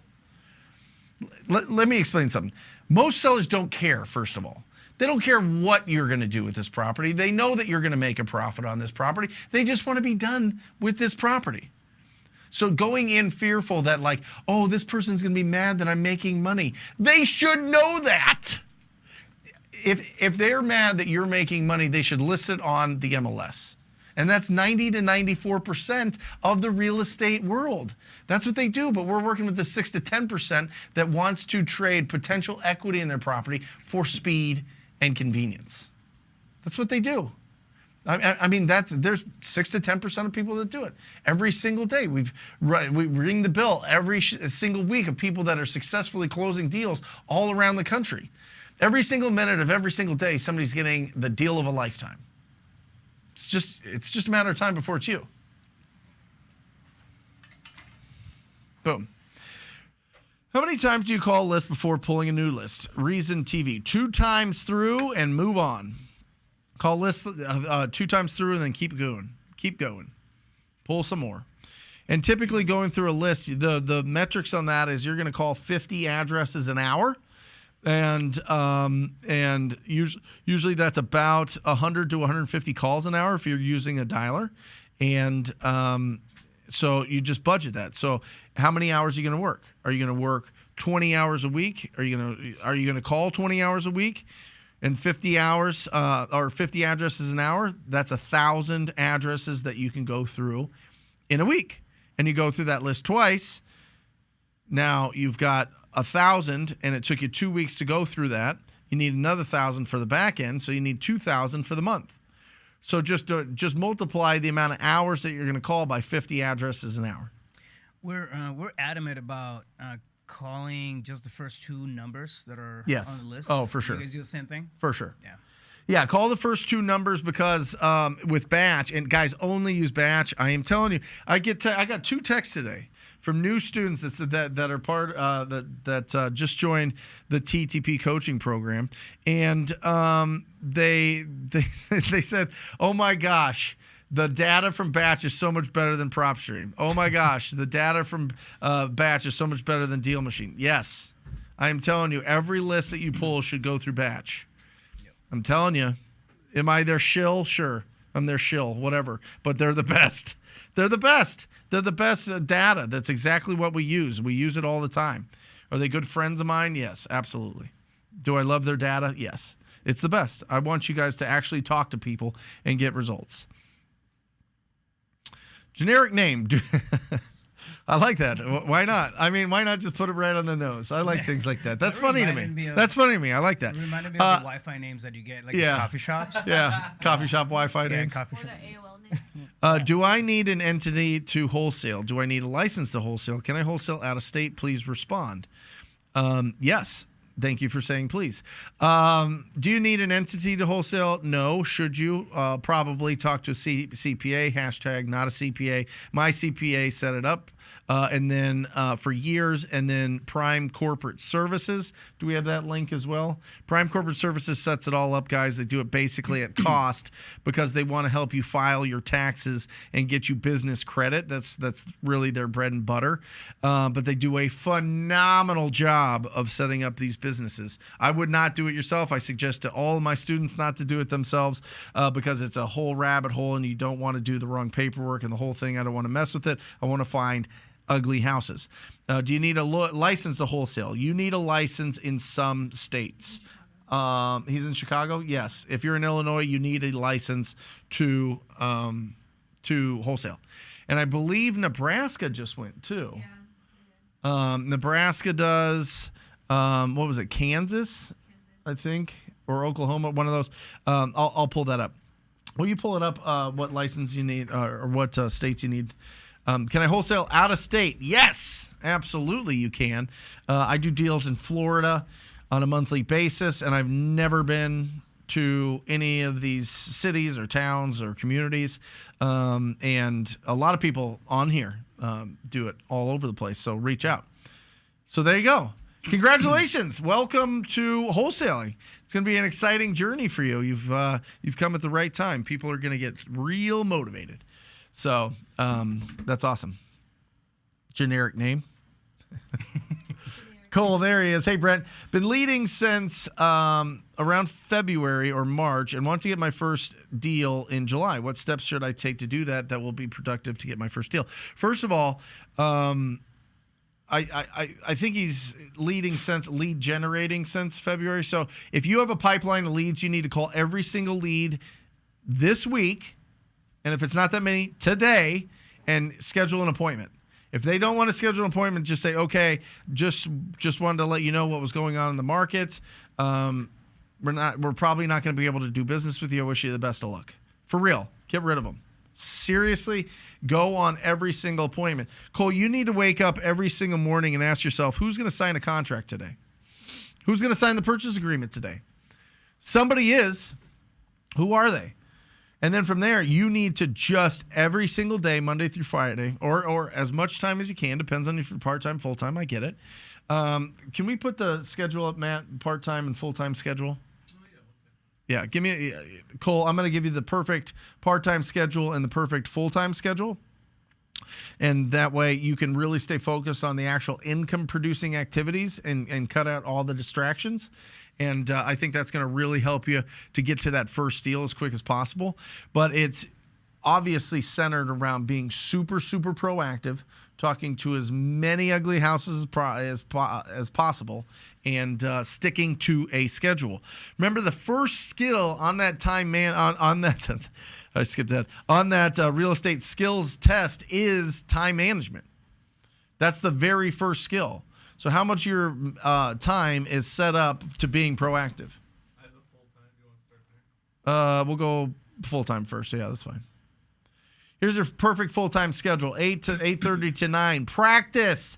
Stop practicing when you're live on the phone with a human being that has the potential to sell a discounted property to you. All right?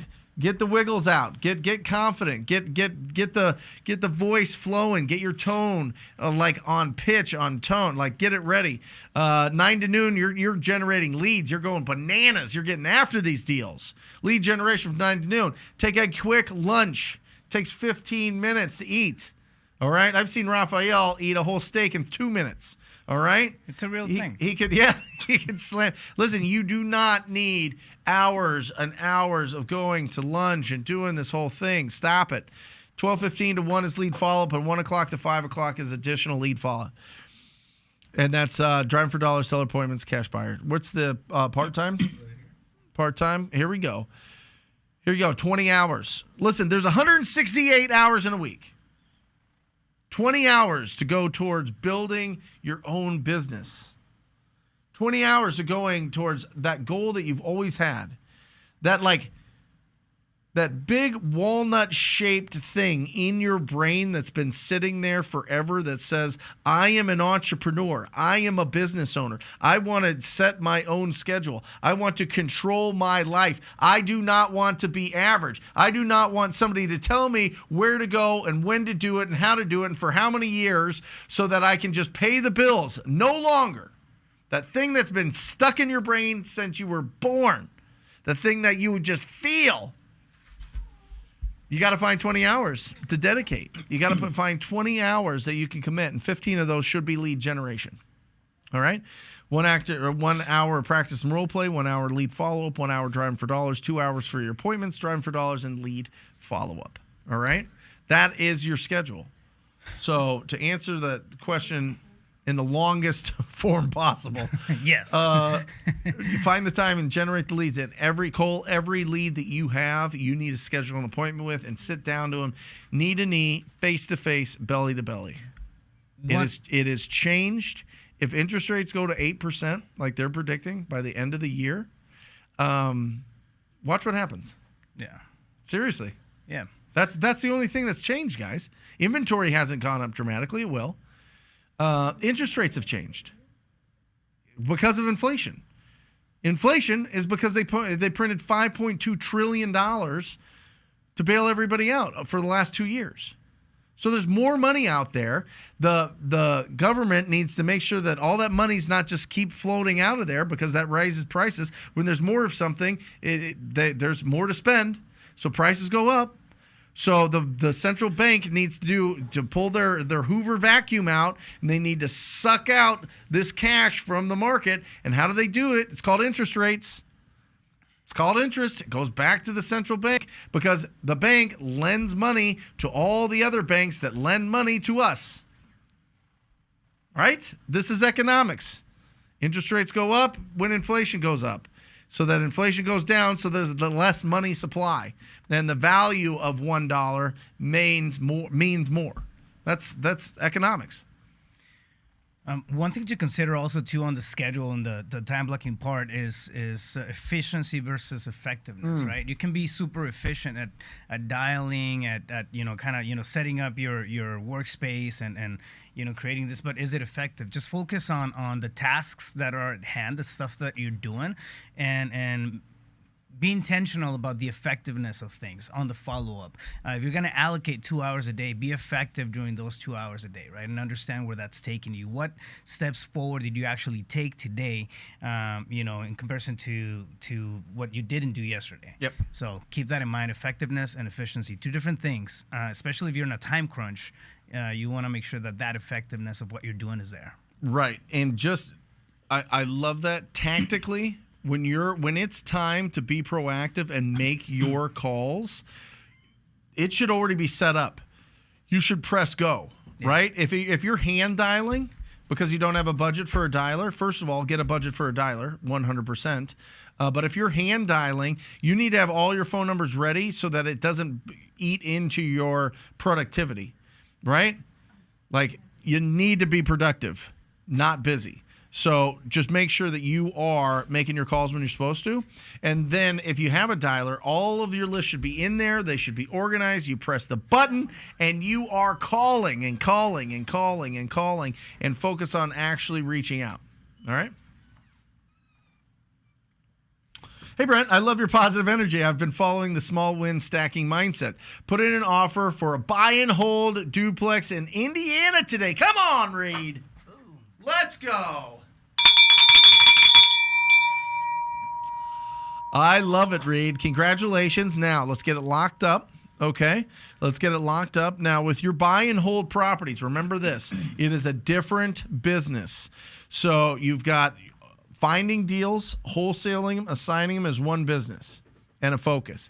Buying and holding and having a portfolio is a totally other business. I highly suggest everybody for the first 12 months focus on finding ugly houses and big checks and then start building the business of sourcing these deals. Build a machine. That's what my whole, the TTP, not as a shameless plug here, but I'm going to do it. The TTP coaching program that we go through is not about doing deals. It's about building the machine, building the business that finds these consistently so that you can pull yourself out of it at some point, have it running and get passive cash flow. You can get 50 to 60% profit on this business if you do it right and you keep it small and you keep it all. Passive income to me on my wholesaling business is $60,000 a month. Passive.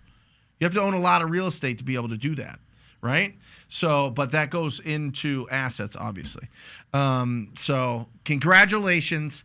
Stay focused. Make sure that you're still finding deals if you're building this thing up, Reed. But congratulations on that duplex. It'd be interesting to know if you're going to be living in one side, renting the other, and house hacking it. That's cool. Mr. Brent, what if I buy a house and the seller is questioning my credibility? They ask what company I'm with, etc. Well, you have two options here. One, squat up with a bigger company that you can leverage their experience, their name, and their expertise. I'm actually a part of our company, Offer Arizona. We've been in business for 8 years. We've done, a lot of deals, thousands of deals. We do, whatever, right? You can leverage something like that, or you can just say, hey, listen, I am just starting out. I'm a small family business. I know I could do a great job for you, but if you're looking to work with somebody that's like a bigger company, that's not me. I know that those guys do a great job, but you're going to be one of a lot, and maybe the communication's not as good. With me, you know that it's just us. We're working together. So let me ask you this. Is the price what you wanted? Yes. Okay. And the terms? Okay. Do you trust me to get the job done? That's the last part. Do you trust that I can get this done for you? No, I want a big company. Okay. I totally understand. Totally respect that. I mean, you got to be honest with them, and you got to hit them with it. But you can say, I think it's charming to say that that you're a small family business and that that you're just growing, but you know that you can do a great job for them. I think that's fine. But if they want somebody big, then squat up with somebody that's bigger. Find any Keegley. They're in most markets. Find a Keegley and just talk to them. Fume. William Jennings. Brent, how often would I follow up with somebody who says they're looking to sell their house 6 to 12 months out? Well, first you got to find out why, William, right? Why wait 6 to 12? Especially right now, the conversation you have is, okay, I understand that you want to wait 6 to 12 months. Are you comfortable if the market drops 20% in the next 12 months? Because a lot of, in some markets, it's going to be interesting. I don't know where it's going to go. The stats don't know. I mean, the stats look strong. I mean, I just don't know. I don't know what's going to happen over the next 6 to 12 months. But I know with the rising interest rates, there's going to be some effects. There's going to be some major effects for sure on affordability. So I would have that conversation. And if they're 6 to 12 months and they're an ugly house, fine. Call them every month. But if it's a decent house, get rid of it. Stop wasting your time with properties that are in good shape. Okay? Awesome. Would you recommend trying to get your first wholesale deal on the market or off the market? Bryson, it depends. If it's on the market, you need to be 60, 45, 15%, okay, of the list price. I don't care if they've got it listed low. If there's no offers on it and it's been on the market and it didn't go very quickly and it's been just sitting there, it's way overpriced. The market is literally telling you. Remember, guys, the market doesn't determine value of properties. All right? Appraisers don't. Realtors don't. The sellers don't. The only thing that affects the value of real estate prices are ready, willing, and able buyers. That's it. That's the whole thing. That's why when interest rates go up, buyers go down. If there's not a lot of buyers, then it's a supply and demand thing. Now, fortunately, we're at an unbelievably low supply of properties, but I feel like that's going to tick up. It's just going to tick up because sellers are going to finally be like, oh my gosh, I need to get off. I need to sell these properties. And the ones that don't need to sell it won't put it on the market right now because they have enough equity right now that they don't have to do that. They're like, you know what, I'm going to just keep it. And then if they sell this property, where are they going to go to next, right? So there still has to be some markets, some properties to come on the market to be able to add to the inventory. So either way, I mean, the answer is I guess, both. Getting my first wholesale with amazing partners we met on here. Primal Eskimo. Come on. I love it. By the way, guys, a wholesale deal is when you close on a deal, you put it right on the market without fixing it up, and get a good profit out of it, right? So you're not wholesaling it from the sense that you're assigning it. It's actually more of a flip that we talk about in the exit strategies as opposed to assigning. So congratulations. That's awesome. Sebastian, if you are starting for making a purchase for wholesale flip, when need a proof of funds, can we count on Jamil, Pace, and you? No. I mean, maybe Jamil, but I'm not giving a proof of funds. I don't have a bank. Jamil has a bank. Jamil's put together a fund, so you can do proof of funds there. I mean, you could call Sebastian. You could call literally any hard money lender in your marketplace and get a proof of funds. Any of them. It's called a letter of credit. Any of them you could do that with. I mean, a proof of funds should not be the thing that's holding you back at all. But if you are going to do on-market leads or on-market deals, you need to have proof of funds. And if you have a seller that wants a proof of funds, you got to get it. But I know Jamil does, and I'm really just, I can't remember what his is. You could probably it's probably right on his Instagram. Belinda. What can I say to a seller who has been in pre-foreclosure? By the way, Kogo Capital Kogo Capital also has a proof of funds letter. Kogo Capital proof of funds, if you Google that, easy peasy right there. I think it's $7. Belinda, what can I say to a seller who has been in pre-foreclosure for a while and in denial to help them understand the situation they're in? Or should I just leave them alone? Belinda, this is one of those tough ones because it's heartbreaking to have a foreclosure. It's 7 years on your credit. Trust me, I know. I had 5 of them. It affects everything, Belinda. It affects their utilities. It affects their cable bill. It affects insurance. It affects everything. Your credit gets pulled for so many things, and it's just they're going to get destroyed by it. So you have to see if they're in denial that they're like, oh, I'm going to be able to do a loan modification and be fine, and they're working through that process, or they're in denial that like, oh, well, I'll be able to catch up on my payments once this thing happens and this happens. Just stay in front of them, be their friend, Belinda, and just be like, I really want to help you avoid this foreclosure. It's coming up in a week. I can help you get that postponed, but we have to. You got to be willing to sell your property, and that's what's going to keep you from having a foreclosure on your credit for 7 years. Yeah, and then listen, we're deal finders, not deal creators. There's properties that foreclose every day, for a reason. People just don't want to deal with it. People just don't care. They just want to give it back to the bank for whatever reason. So. One thing that's interesting that I've seen happen with people who are in foreclosure or pre-foreclosure is the reality check is not there. They're right at the verge of it. They still don't believe it's going to happen. Yep. So, I mean, stats and that sort of thing works, but at the end of the day, you still want to have that heart-to-heart conversation if you have the opportunity to do so. Awesome. If Zillow for sale by owner, as specifically listed in description, no assigned contract, no wholesaler, should I contact them? Alejandro. Sure. Is it a deal? I mean, that's the thing. The issue, the reason that they would probably put on there is because they are the wholesaler. They locked it up and put it on Zillow as a for sale by owner. And so they want real cash buyers to buy it, and they don't want people to lock it up and not be able to perform. It's either that or they did have somebody lock it up and they couldn't sell it and they canceled, and now they feel really pissed off at wholesalers as a general. So if you feel like it's a great deal and you can close on it, sure.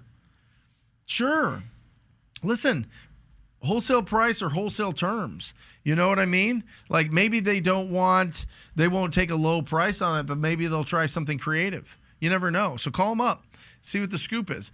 But if they say a lot of stuff like that, they're either a real estate agent, they're listing their own house, they are another wholesaler that's listing it like they do on Craigslist a ton and Facebook Marketplace and on Zillow, or they've been burned by a wholesaler in the past. Something has happened. So call them up. See what their see what the lowest price you can get it. Megan, how to start wholesaling and how long does it take to see profit and keep steady income coming in? Great question. A lot of different resources to start. Go to ttpinsider.com and go through the free course to getting your deal, your first deal, and see all the resources that you need in training there. And then also you got to estimate or you got to figure in at least 90 days to get your first deal, because typically it takes about 90 days for the process of the first time you talk to somebody to doing your lead follow-up to putting it under contract, and then 30 days later it closes typically. So 90 days of consistent action is what it takes. But that's the toughest part, Megan. 90 days of you changing your entire life, right? Changing everything, going and you're being proactive and you're going after these deals and you're going after these opportunities and you're staying focused and you're not trying to do everything, every different real estate strategy that's out there, and you're not getting overwhelmed by education and you're not getting distracted by multiple gurus and multiple philosophies and multiple sources of where you're getting your information. All those, you stay focused for 90 days and you talk to people and you focus on finding ugly houses and having quality conversations with them, you win. But it's hard. It's hard. Doubt disappointment, and distraction. 3Ds start clawing their way in, right? So you need to squat up with people that are doing this business. You need to squat up. You need to have one focused method of lead generation, just one. And you need to stick with it for 90 days minimum. And you got to push, and you got to read great things, and you got to not be affected by social media, and you got to stay focused on real positive, optimistic instruction on this is what you have to do to win. You do that for 90 days, you're going to win. You're going to win. Zach, when training a new acquisition rep, do you create a standard operating procedure and videos explaining the procedures of logging into the CRM, taking seller notes, etc.? When it was starting out, it was more like shadowing. It was more like an apprenticeship where they're following and seeing what I'm doing and just watching what I'm doing and getting that. As I built my company out, I have a lead manager, Jackie, that does all of that just to make everybody familiar with it. But the most important thing for an acquisition rep is they have to be a natural salesperson. They are not. Listen, I'm coming under the understanding that entrepreneurs can be made. It's not like it's something that you're born with. I think it's something that can be made. Sales is not. I am telling you, sales is not. Not everybody can learn to be a unbelievable closer. You could talk. You could have all the training in the world. You can have all the processes in the world. You could set them up with all the best leads in the world. And some people are going to be far better at it than others. Now, can you be that role in your business for a long time and really build it up? Sure. Even if you're not a natural salesperson, sure. But when you have a role that is specifically to convert leads into signed agreements, you need to find somebody that you drop in the middle of anywhere in the world and they're making friends. Because it is a brutal, brutal, brutal position. You are pulling out all the stuff. You are working with all of the emotions. You got to be calm, collective, optimistic. Your tone has to be great. Your posture has to be great. The way that you go on appointments, handle yourself, time management, discipline, all of those things have to be in line to be an incredible closer. And so what I would tell you with an acquisitions rep is the more training you have to go through, the worse they are. You should give them enough. You should let them understand the business, especially if they're coming from an outside industry. Understand the words that we use, the vocabulary. But beyond that, they should be killers. I'm just telling you, this is from hiring and having a lot of different acquisition managers. I think one of the biggest things is structure, right? You want to give them the structure of your business and how they're going to operate within that business. But you also have to, everybody's going to pick up their own voice as they're going through. They're going to have and develop like their own way of closing. So, for example, if you're a boiler room type of closer, they may be, less aggressive, but, still effective. So it's not about, creating soldiers out of, acquisitions people. It's about giving them just the tools and infrastructure 100%. they need to find their space, their groove. I think so, yeah. Yeah, this is like, your acquisition manager should be the Navy SEALs. You know what I mean? Not just they just started out in the Navy and you know what I mean? Yeah. Like they should already be at that position where they filter themselves out to be the best of the best of the best. Yeah. And I'm telling you, it'll make or break your business. And if you can keep them happy and satisfied and around long enough, you're going to make a fortune. An absolute fortune. JJMV, English is not my first language, but I'll say my English is okay. I have the 4-pillar script, but when I want to start cold calling, I'm scared and don't know what to do. Any advice? Yes. I would watch the interview that I did, the podcast I did with Hugh Boy. And it was, he came to this country at 16 with no English, was very insecure about it. And now is an absolute savage on the phone. He is closing deal after deal after deal.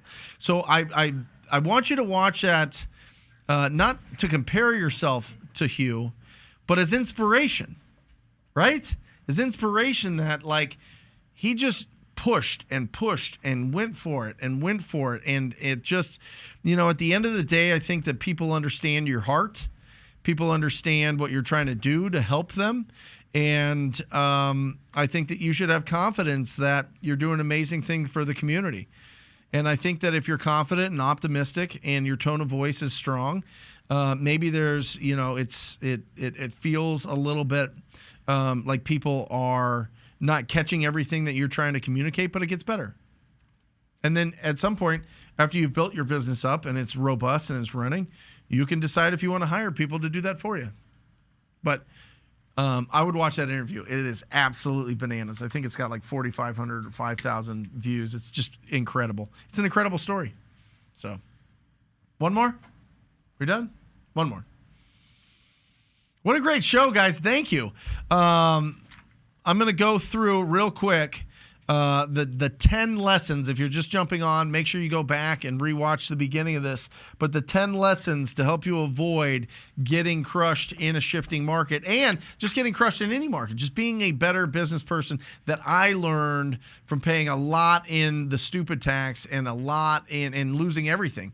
Losing the Mercedes, losing the Range Rover, losing the wife, losing the houses, losing a lot of ego, which was probably a good thing, but losing all those things. Number one, be productive, not busy. 2, only spend time and energy with motivated people. 3, once a month, empty the tank. Talk to 100 new people in a day. 4, earn income, don't buy income. Number 5, set minimum standard for take-home money. How much do you want to take home every single month? Set that minimum standard so it keeps your attention on this business. 6, positive, energetic action is more important than experience. Experience is more important than education. 7, a loving heart, clear eyes, and a confident tone that also has a big motor is unstoppable. Number 8, being yelled at, cursed at, rejected multiple times a day is way easier than being broke to a winner. Number 9, the 3 L's, right? Watch out for the 3 L's, as Warren Buffett says. Liquor, leverage, and lovers. Number 10, great business decisions are made through the filter of Tim. Time, information, and money. All right? We have one more. A line. Hey, Brent, thanks for always bringing great content. I have the first contract locked up in an escrow. Ooh. Now I'm looking for a cash buyer in Fort Lauderdale. Any suggestions? Here we go. Number 1, reach out to all the cash buyers. Number 2, find the Keegley in that area. Number 3, at TTP Insider, there is a JV button in there if you want to submit it there and see if we've got the buyers that you're looking for in that market. Definitely put it in there. So congratulations, get that deal sold. All right, everybody come up. Let's say goodbye to everybody. What a great show. Thank you for what? Thank you for spending the time with us, guys. Thank you for the attention, and go out there and make an impact. And on behalf of Aaron and Alejandra and Raphael and Matt and myself, remember, keep your house clean, protect your health, and increase your value to the world, and you'll live an incredible life. Love you guys. I'll see you later.